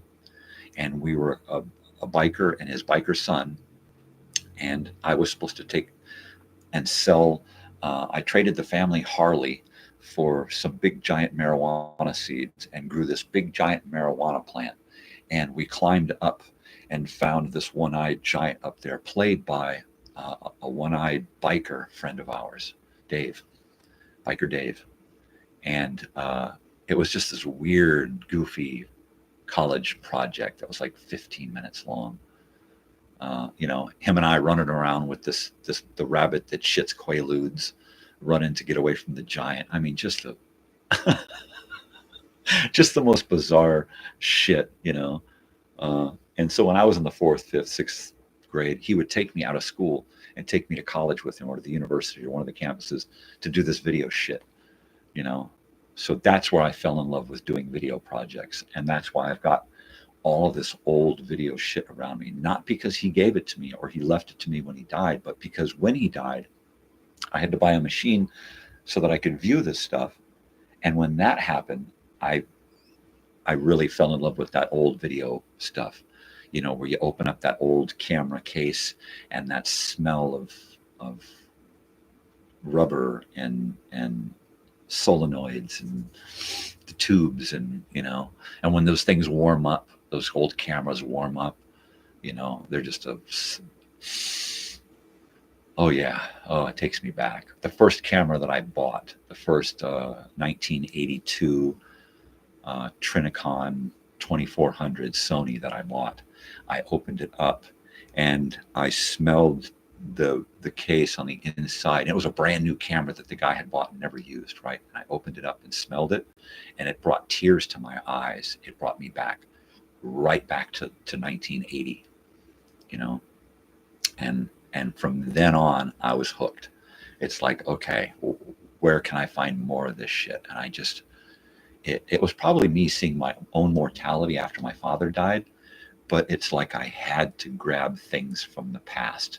And that started this whole phase of my life for the last 5 years, 4 years. It's, God, he only passed away a couple of years ago, and it feels like forever, right? Because so much has happened over that short amount of time. I didn't have a radio in the house. I didn't have a turntable. I didn't have a VCR, right? I listened to, if I was going to listen to music, I listened to it on the damn oldies channel on the Music Choice on satellite. That was it, and then all of a sudden he passed away, and I get a stack of records and a stack of tapes and a stack of reels. And it was like, all of a sudden I'm brought back, and I see all of these things in my head that I need to re-experience. And now I've got thousands of records, hundreds and hundreds of 8-tracks, reel-to-reel, video cassettes, Betamax, U-matic players to play those big old tapes. I got Betamax players to play.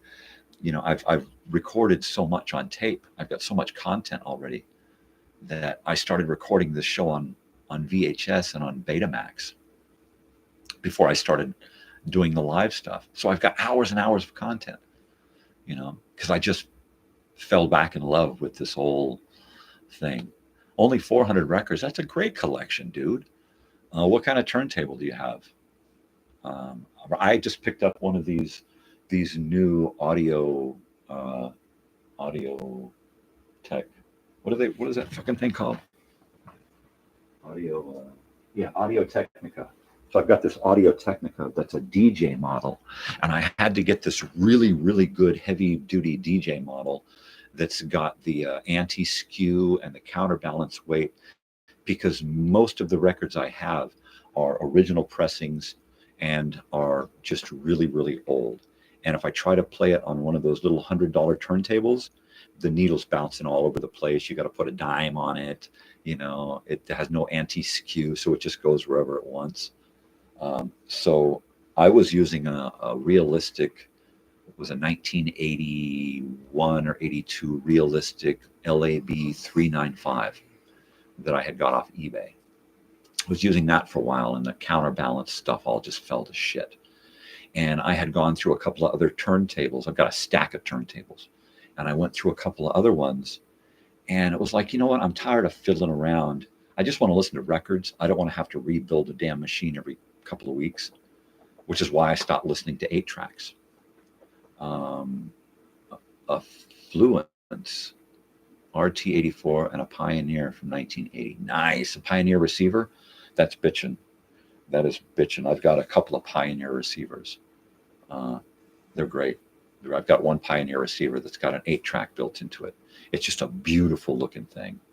For a while, I had been using a little STR, what was it, 5652B. It was a realistic stereo receiver.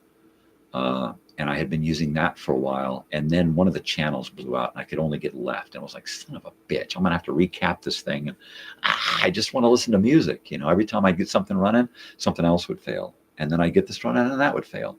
And so I went out and I got this Sony receiver that takes all of my stuff, reel to reel, 8-track, cassette, turntable. I can Bluetooth my phone into it. So it listens to everything now. I'm still running through my old realistic speakers, my old Nova 1000, and some little Minimus little realistic speakers. I love realistic Radio Shack stuff because I'm an old cheap guy. So if I had a stereo back then, it would have been realistic or Radio Shack because I was poor and didn't even have a stereo. So this is way more listening enjoyment that I ever got through most of my life. So I'm loving it now. I mean, I've got stuff in a garage, in a friend's garage. I got thousands of records over there. Is it a new one or an old one? Sony receivers are great. I love Sony. I've got a lot of Sony stuff. I love the new ones. The new ones are really cool because, first of all, they work really good. The old stuff works great, but you got to keep up on the maintenance. That's the thing, because it's old technology. It lasts forever. I mean, these new ones that we've got, the new Sony, it'll last a pretty good long time because it's solid state stuff. But the old Sony from 1980, that old Panasonic, is going to last so much longer, right? Because it's just built to last. Everything nowadays, they want you to buy a new model in a couple of years, so they build a life into it. It's waiting for the landfill, and that's what I really hate about modern technology, So I'm really happy with my new Sony. I hope you're going to be happy with yours. But yeah, my system here is just it's just pretty cool. I'm really happy with it. Well, I got 5 likes on this show this morning. That's crazy, and a lot of different viewers. I better write down Joel Diesel here so that I remember to reciprocate.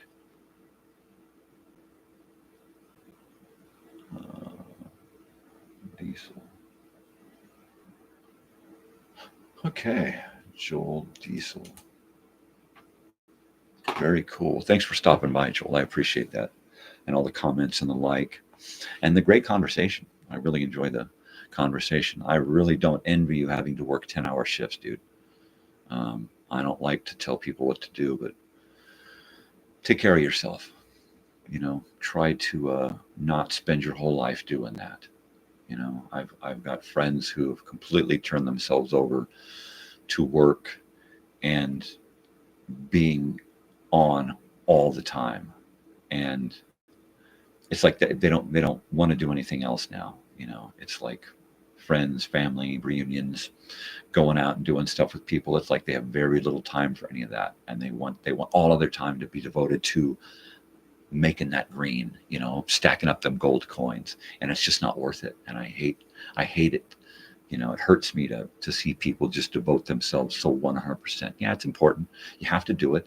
Oh, man, do we have to kill ourselves doing it? No, man.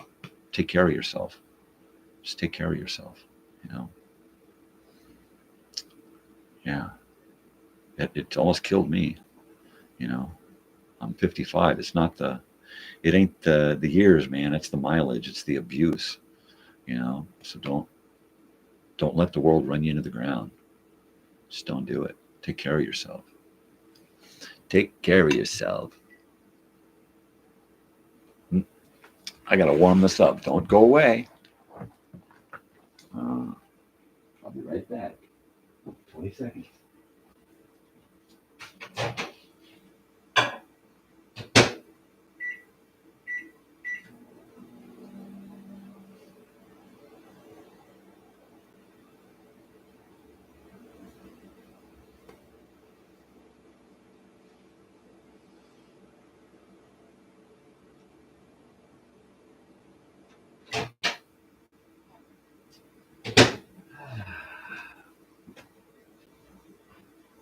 All right. Hey, you're still there. Anyways, like I was saying, also, like, you know, man, I like to live in the neighborhood, also. I mean,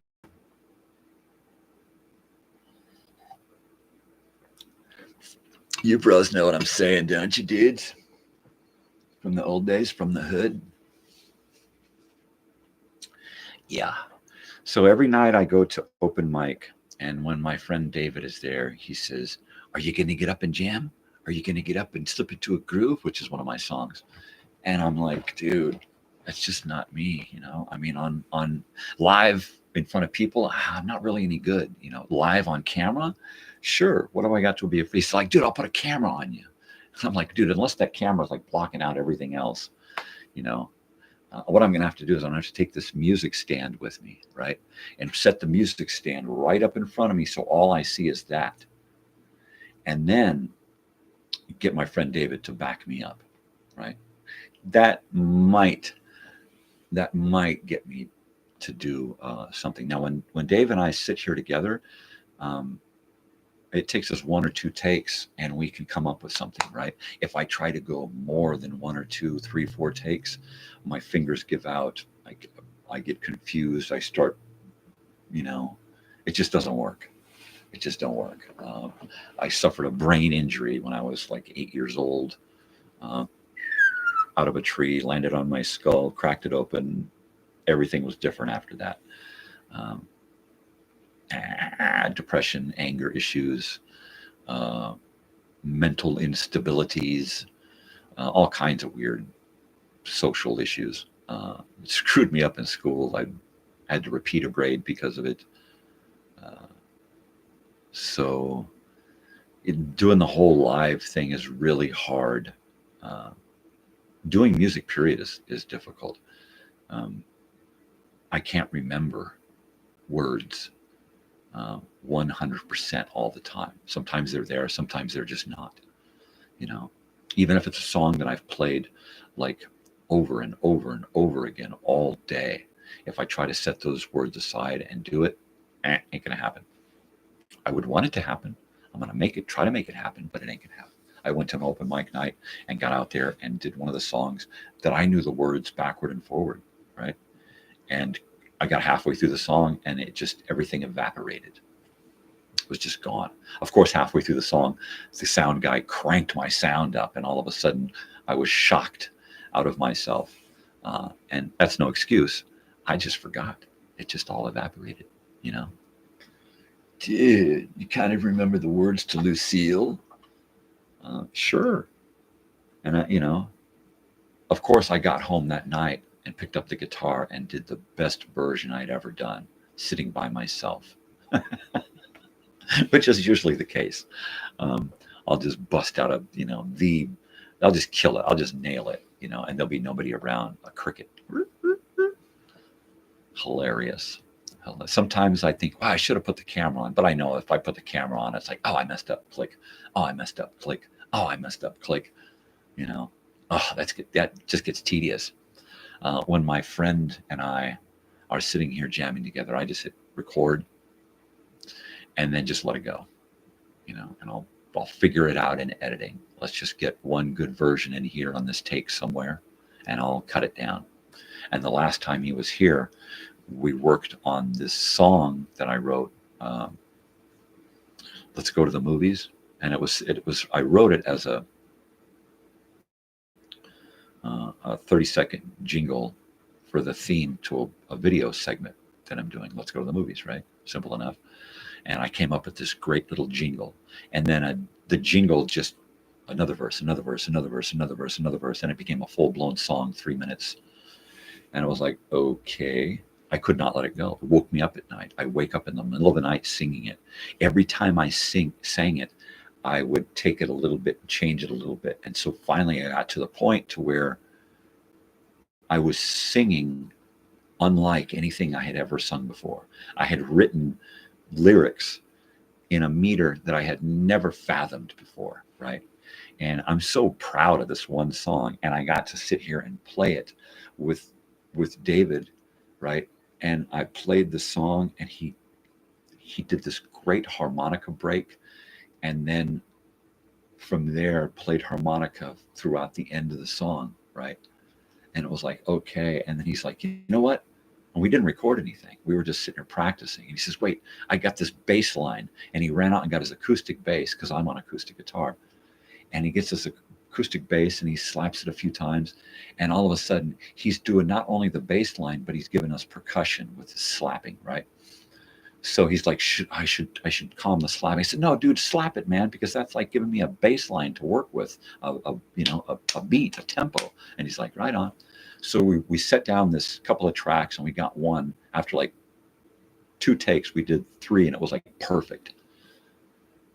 And then it was like, okay, got to go to open mic. Next time we're going to lay down the harmonica and fit this all together. And then all of a sudden, he's back to work, back to the grind, on days off, he gets sick, and now he's running out of town. And it's like, oh man, I'm just getting so itchy. I gotta get this. So I just move on to something else. It's like, okay, that one's on hold, go to this project. So I just keep going, and I kind of let every day figure itself out, like I'm obligated tonight to work on my tomorrow show by putting together the old time radio shows that are going to be on. So I've got to get those done, but I'm not going to plan anything for tomorrow's show other than those 4 programs that I'm going to air. Everything else is unscripted, unplanned. That's every single day. That's the way I do it. Unplanned, unscripted. It's going to happen the way it's going to happen. The dogs are going to come out. The wife's going to wake up. The show's going to be over, or the show will continue because, what the hell? I got more to talk about. Somebody's going to knock at the door. We had a live program, and Friday Night Live, and the maintenance guy knocked at the door to give me the rent notice, right? And I was like, that's like totally live. That's exactly what this whole thing is kind of turned into, is this big weird live, flubbery, but it's a freaking blast, And so I keep loading up weird shit. If I can turn it into some kind of content, I'm gonna do it. If I can record my dogs.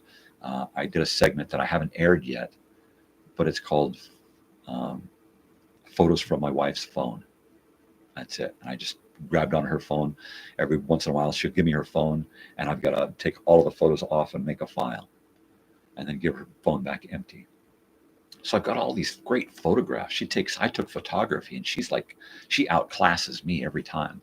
She just gets the best sunsets or the great pictures of the dogs, So I just, I'm going to use this stuff, So I created a few minutes of video with her photographs, just in a slideshow with some music and some hoopla and stuff. And it was a lot of fun. It was a great video. So I'm putting together a Sunday show that I just need a little bit of music for. And then it's got different segments. And then once I get that 90-minute show produced and aired, a week later, I'll take all of those segments and upload them individually, not only to give myself more content, but so that people can enjoy them individually and not have to watch the whole 90-minute program, right? And then from then on, I'll try to do a 60-minute Sundays program with created content compiled together, like Sunday morning program format, real people type shit. And then have a bunch of different ideas and segments to pull from, so the show won't always be the same. This week will be this, and this week will be a mix of these different segments. Maybe we'll do a new segment that we did last week, but it'll be new, So I keep creating all of these different ideas and videos and stuff, and then I get to the point where it's almost done, and then I've got to stop and work on something else, right? I can't create a 90-minute video with my old computer, so I'm waiting waiting for my new computer to show up. So I've got the speed and the memory and the RAM to actually pull a 90-minute video off and process it and save it through my programs. And then I've got the new audio video mixer for live streaming, and I've got to get cameras for that. So I'm on hold there, Friday Night Live is on hold because I don't have any guests. And I'm not going to be my own guest. At some point, I'll have David come by and I'll be his guest, and he can interview me and I'll play some music. But I really need to get people from the area, the talent, local talent on the show. And that's pretty much what it's all about. So I got cool little business cards, kind of as a folly, kind of a goof. Because I don't have a business. It's a YouTube. I don't make any money off of this. It's not monetized. I don't have any sponsors. So I made the cards pretty much so that I could talk people into being on my live program and show some kind of air of professionalism and importance, right? Because I'm just a crazy old weird bearded guy. And my wife, she's, ay, que loco, because I'm just a weirdo. But I have fun. It's my thing. Being weird is my thing. So I'm going to capitalize on it. Not making money, but making new friends, making content, and having fun. I don't need a whole lot in life,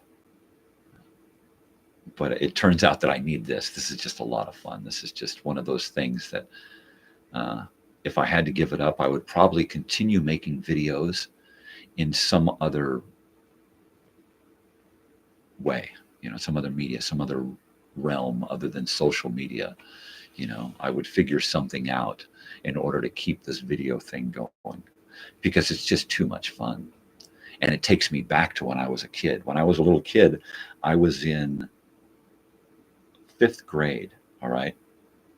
And my brother was in 9th grade. And he was going to a class that was job preparation class, kind of a, teaches you how to go on job interviews, and one of those classes that you have to take, work experience type class. And he wanted to take some of my father's video equipment there and record interviews, mock interviews, so they could play them back and grade themselves on how they did on the interviews and talk about them and discuss and that kind of stuff. And it was kind of an innovative idea for high school back then in 1979, 1980, right? So it was like, wow, yeah, let's do that. But my brother had no idea how to work this equipment, right? Because I was the one that my father would take with him to go to the university and to play. He'd pull me out of school several times a month to go with him to do this crap, right? So for some reason, I was the tech buddy. And so I was in the 5th grade and knew how to work all of this crap. So on the day that my brother wanted to use this stuff, and if that's you, Robert, chime in. My father sent me with Robert to school, got a special note, special permission from the school. I got on the school bus from Temecula, right, and rode the hour-long bus ride to Elsinore to go to the high school there, and spent the day at the high school with my brother. And it was neat because I got to go to his classes. He got out of a few classes because of all of what was going on. I got to hang out in the then smoking area that was pretty open. It was like the whole campus was like smoking area back then, a country school, right? So I'm hanging out with all of these fucking stoners, big pot leaf drawn on the wall in the smoking area, like on that 70s show up on the water tower, right? And pot drawings everywhere. You could smell pot right? And on this high school campus. So eventually my father shows up with the equipment, the cameras and the recorders and all of the lights and stuff. And I get it out and take it in and set everything up and get everything up and get behind the camera. And I work the camera for these mock interviews in this class. And we do all of this and it never becomes of anything, really. I mean, I still have some of the tape. It really never got used. The machine never went back to the school with the tape in it so that they could hit play and watch it, right? It kind of went up, and I don't even know if he got a good grade on it because it kind of floundered, right? All we did was capture a bunch of video. That's it. And at some point, most of it got recorded over because my father would reuse tapes, right? He'd make a project for a class, he'd get a grade on a project, and then he'd do another project over that videotape. And it's kind of a bummer because we lost a lot of really cool video. I've got 9 hours, and it doesn't even have half of the stuff that he created on video. It's kind of a bummer, you know. But that was neat that I got to go to high school as a, you know, I wasn't even in junior high at the time. I was still in grade school. Yeah, I was in like in 5th or 6th grade. You know, I had flunked a grade, 4th grade, for being a terror. So I was a little bit bigger than the other kids, but picked on, you know, worse, picked on as if I was the littlest kid in class. Yeah, but Temecula was a cool school. I met a lot of cool people there. I don't have too many of them as friends. I have one that I see occasionally on Facebook. But other than that, you know, it was one of those schools where I look back and think, wow, that was, at least I got one friend out of it, you know, at least I got one nice teacher, you know. But other than that, it was pretty much a horrible experience. Most of my school experiences were just horrible. Alone again, naturally. Yeah, but as anybody can see stopping by on this show, it's just a lot of me, blah, blah, blah, blah, blah, blah, blah. Boy, this guy can talk about everything and anything and nothing. Yeah, I'm going to go take a piss is what I'm going to do.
you doing this morning, man?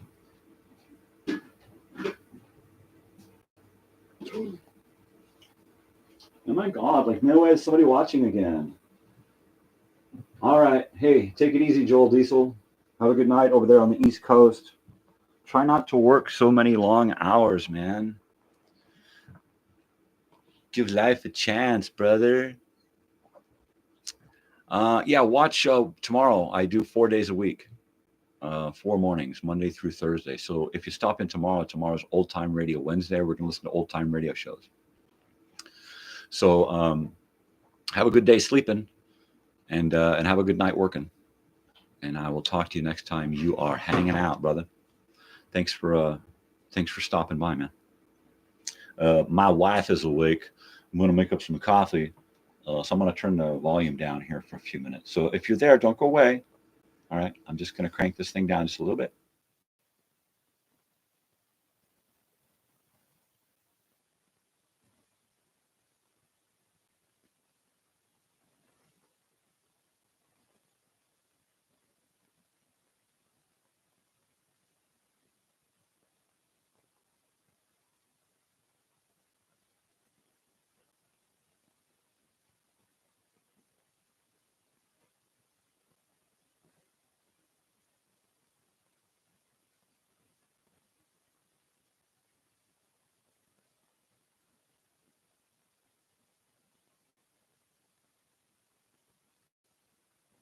All right, we're alone again, naturally. I got my coffee, it's hot. The wife is awake. And Joel has gone off to bed. Yeah, see you later, brother.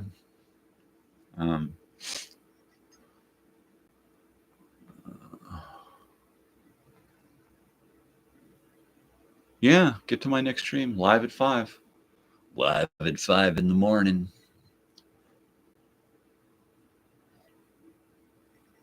Yeah.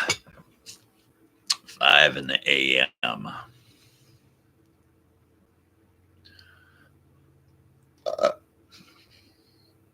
I need to put together some more commercials, trailers. They're a lot of fun. I need to put together one for the Elsinore reunion. I need to put together a trailer, at least one trailer a month for the next 6 months. Trailers, teaser trailers, you know. Did you ever want to go back home again? Did you ever want to see those old friends from school? You know, something that makes you want to go back, right? So at this point, I feel like I'm the only guy in the world who can make this happen, right? I've got other people who are going to help, but without me at the helm, this is never going to work, right? Because no one else is going to care about it as much as I care about it. So that's why I know this is going to work. And the more people who get on board and say, yeah, I want to do this, then the easier it's going to be, you know. You would think that the more people involved, the more complicated it would be, but no. The people that I remember from back then, those kind of people involved are going to make things easier. I mean, I've already got a couple of guys back there, a handful of guys back in my hometown who are ready to help out any way possible. I've got people around the country who are ready to help out any way possible, right? So, you know, everybody takes a little job, you know, and I'm so excited about getting in contact with Pastor Mike, one of my oldest and dearest friends from back in high school. That's going to be a lot of fun. I can't wait to go down and visit him and hang out and talk about what he can help with. But yeah, it's going to be a really cool, really cool thing, you know. Every once in a while, I might crank the volume down or something, but that's not because I'm gone. It's just because I need to say something off mic, right? Yeah.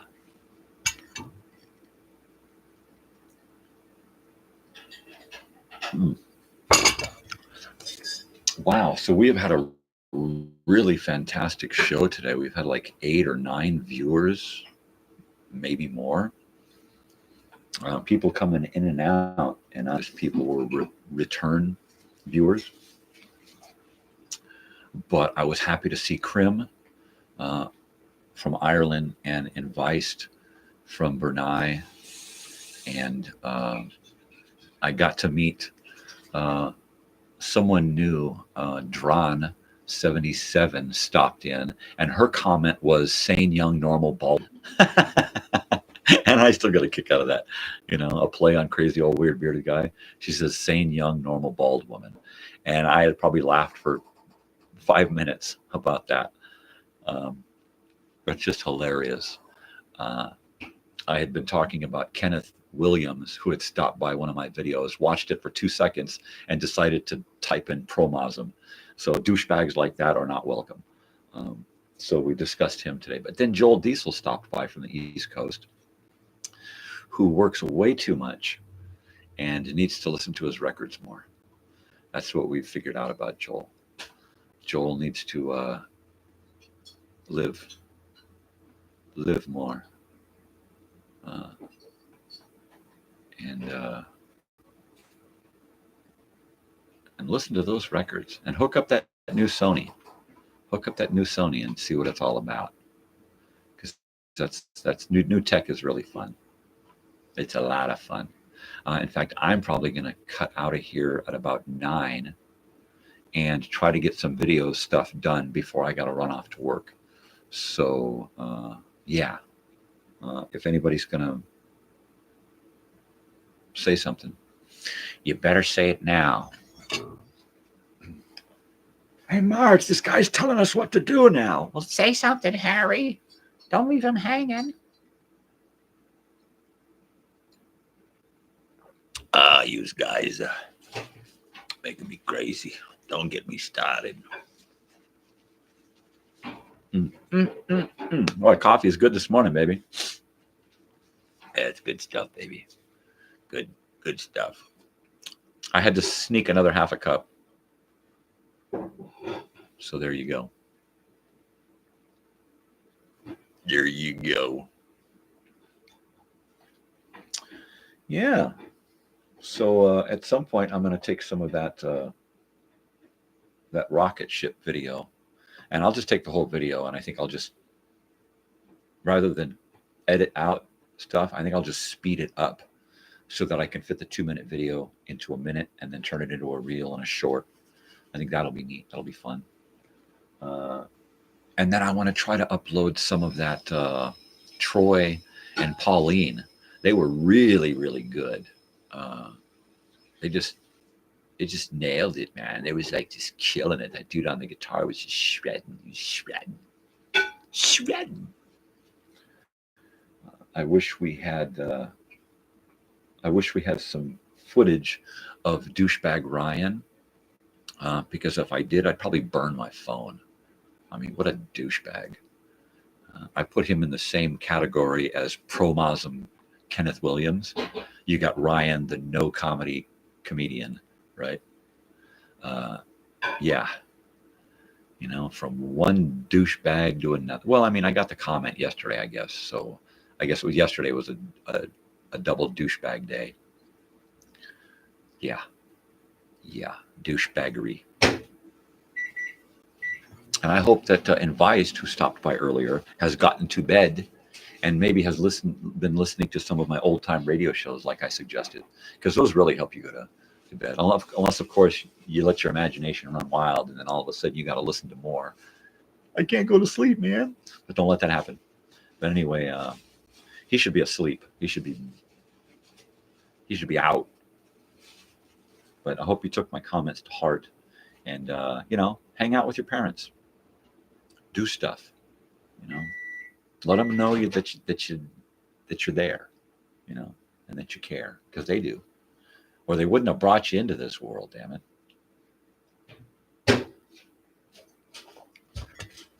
But yeah, if you got parents enough to care to ask what's going on in your life, then tell them, involve them.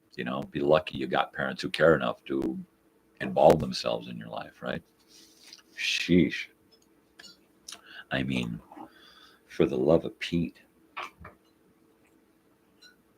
The love of Pete. Wherever Pete is, we love you, Pete. Peter. Pete and his son, Repeat. Oh. Well, Big Dog has been sitting in this chair ever since she got up. She ain't moved. You cover that big dog up, she goes to sleep, and she's out. She's a goner. The little midgets, they come, they go, they want to get into a bed. They're just so annoying. She don't even want to go outside. She just lays there. I'm gonna have to mic her sometime so you can hear her snoring, because she just saws some friggin' logs. I think she was a lumberjack in a previous life. Mm-hmm.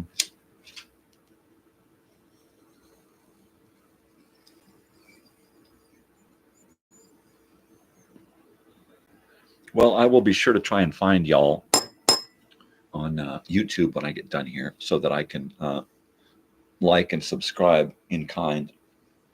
And thank you for coming by and sharing this time with me. Otherwise, I would have been talking to myself all morning. But thanks to y'all, I've had the pleasure of conversation from people in Brunei, in Ireland, on the East Coast, and I don't know where the sane, young, normal, bald woman was. She wouldn't tell me where she was, or even if it was really a bald woman, which I don't know. I'm hesitant to believe this as the truth. And if you are bald, ooh, awesome. Because I'm bald too. Well, not completely, but I shine. Orale. Okay, let's see. Let's go back down here. Bing, bang. Yeah. Okay, so if you are going to be with me to the end of the show, be sure to look into my videos, mainly my videos, because I've been uploading a lot of stuff. And if you want to call it a promosm, well, then hang it out your ass, because I ain't promoting shit. I mean, right? What am I trying to sell you on? Being old and bald? I don't get it. I don't get it, man. What are you crazy? Capiche? Well, that does it for the coffee, which pretty much kills my enthusiasm. So I'll probably be more inclined to get into doing some video work now than this live stuff, because doing the video stuff, I don't have to be on. I don't even have to be on camera. Of course, at some point, I'll have the ability to be on camera and be on my computer at the same time and be showing you what I'm working on, which will be kind of cool. But for right now, you'll just have to suffer with me sitting here smoking dope until 9 o'clock. And then only dopes use dope. And then I'll be out of here until tomorrow. Good old tomorrow. Wednesday. Am I killing time? Yeah. Am I trying to round up to the nearest hour? Oh, yeah. It's a math thing. It's percentages, quantification.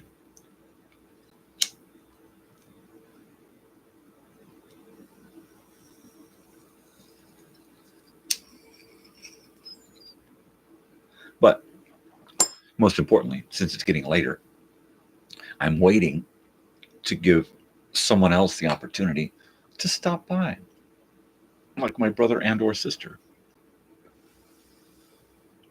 who I do feel they stop by occasionally, but don't stick around too long. Like most of you all who tune in and leave You just show up and you go, oh my God, what the hell is this guy doing? And then you're out of here. Well, you probably don't get it. If you like and subscribe at least, well, thanks. But you don't have to get it. You don't even have to understand it. You just have to accept that I'm crazy old weird beard guy and be courteous, and not leave comments like pro-Muslim and then run away with your dress hiked up around your butt. I mean, what kind of pussy ass lame comment is that? To just watch 2 seconds of video and say pro-Muslim and then hightail it to the next channel and say your stupid comment and move on. What kind of flaky, flighty troll life is that, right? If you have subscribed to me and you're one of those pro-Muslim people, oh God, please unsubscribe. Please unsubscribe, because I don't even want you around. And if you show up again and leave your stupid little comments, I'll just delete them, mainly because it's negative. And this is not about being negative. If I want to be negative, that's my prerogative. It's my fucking channel. But I don't need strangers showing up and being negative, right? If you want to show up and hang out with me and help me to vent, to be negative about something, that's cool. If you want to give me a point counterpoint on something that I'm venting about, that's cool. But don't just show up, leave a snidey little comment and then run away, with your knickers all in a bunch. I mean, that's a pussy move. That's a little baby move, little schoolboy stuff. You run up and pull somebody's pigtails, dump some ink on them, and run away. We don't need them. There's enough of you trolls out there. We don't need them coming around here sniffing around for something to make snidely comments about, right? I mean, shit, I could have gotten that from family members when I was a kid. I don't need that from you people now, right? I mean, like I would create something. I would create a song. I remember writing a song once and being so proud about this song that I wrote. I played on the guitar and I played it for my father. And the first thing he said was, shouldn't you have done this instead? And I was like, you fucking bastard. All you had to say was, wow, that was cool. Or wow. Or, neat. Or some kind of positive comment. Instead, he tried to tell me what I should have done, which goes back to most of the things that he told me throughout my life. You should do this, but then he would go off and he'd do the exact opposite, but he want me to go and do that, fucker, So if it wasn't for this channel, I wouldn't be able to vent about stuff like that, right? So there you go. There's just a little piece of my brain to partake. Yeah. But that happened a lot.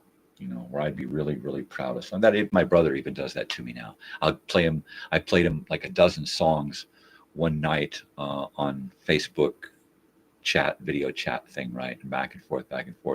And through most of the songs, he would, at the end of the song, he would critique it rather than say, wow, man, that was cool. He would critique it.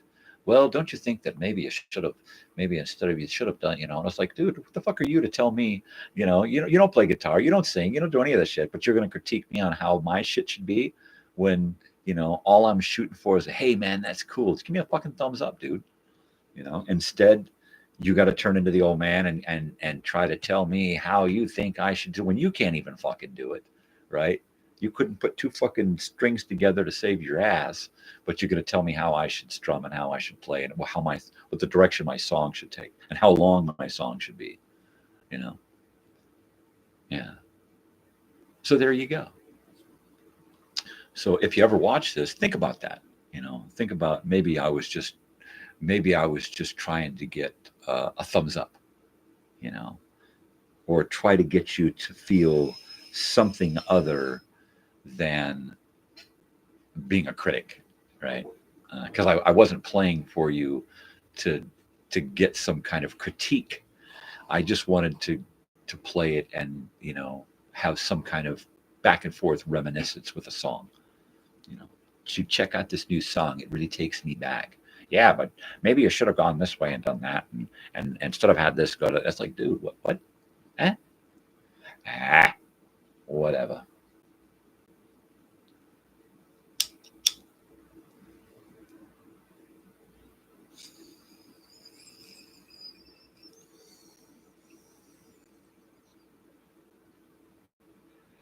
Yeah.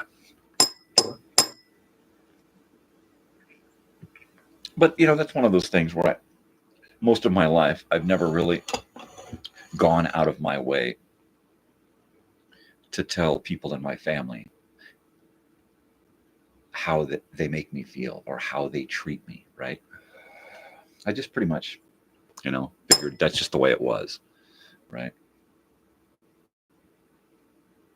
And it wasn't until recently, the last 10 years or so, having dealings with my brother and sister and father, that have, made me realize that, first of all, it doesn't matter what anyone else thinks, and what I think about me is the most important thing, and that was kind of hard to come to terms with, that was some heavy stuff. That was some deep, deep shit, man. But it's not like I have any animosity or I don't hate it. I'm not, filled with rage and hate for family and friends, who I feel have slighted me in some way, because I'm sure they've got some reasons for thinking the same thing about me, right? But you got to be honest. I ain't been the best guy, but neither is anybody else. So no big deal. No harm, no foul. I'm just about ready to wrap it up for the for this Tuesday. I keep wanting to say February because February and 4 start with an F, but it's not. Well, it is 4. It's April. It's April 2nd, 2024. So it's 4/2/2044. 2024. Oh, yeah. So I've been on too long. And now it's time to move into some video editing so I can get that out of the way. So I can go off and do a few responsible things. So if you get a chance, come by tomorrow, because tomorrow is where it's at, man. Look in the playlist and head off to episode 28 tomorrow. If you're not doing this live, stop by then, because that's where the fun's going to be at, and there's going to be stuff to listen to and things to talk about. If you're going to show up tomorrow and expect to hear me rambling, I'll do a little of that, but most of it's going to be old-time radio shows. All right, 4 episodes. I've got stuff planned. It's going to be a ball. You're going to have fun. I've got some action, some drama, some comedy, science fiction. It's just great. I'm really starting to mix it up now. So we'll listen to an X-1, at least one X-1 every week. And then every week we'll listen to something a little bit different, and we'll try to mix it up a little bit. I want to get through a lot of Suspense, Inner Sanctum, Philip Marlowe, Escape, Johnny Dollar, Richard Diamond, the Mercury Theater, Campbell Playhouse, Suspense, CBS Radio Mystery Theater. CBS Radio Mystery Theater is like 1,400 episodes alone. All right, almost an hour. That's a lot of episodes to get through. So doing 4 episodes a day isn't even a drop in the bucket. Looking at all the stuff that I want to share. So I'm just going to try to grab a little bit of this and a little bit of that and a little bit of this, and try to bring you a taste of a lot of the different things that I enjoy listening to, along with complete collections if I can manage. Like X-1. I really plan to do the entire X-1 series in a playlist, and the entire Dimension X in a playlist. From there, I'm just going to do favorite episodes and random episodes of other shows, because that's all we have time for, right? We don't have time to get into being devoted to just that. When I want to do movies on Monday and TV on Tuesdays, and who knows what on Thursdays, and then we got Fridays and Sundays and all these other little projects in between. So we don't have time to spend completely devoted to Old Time Radio Wednesday. But tune in tomorrow for Old Time Radio Wednesday. And until tomorrow, this is Crazy Old Weird Bearded Guy in the mornings saying goodbye. And I will see you tomorrow. Adios, weirdos.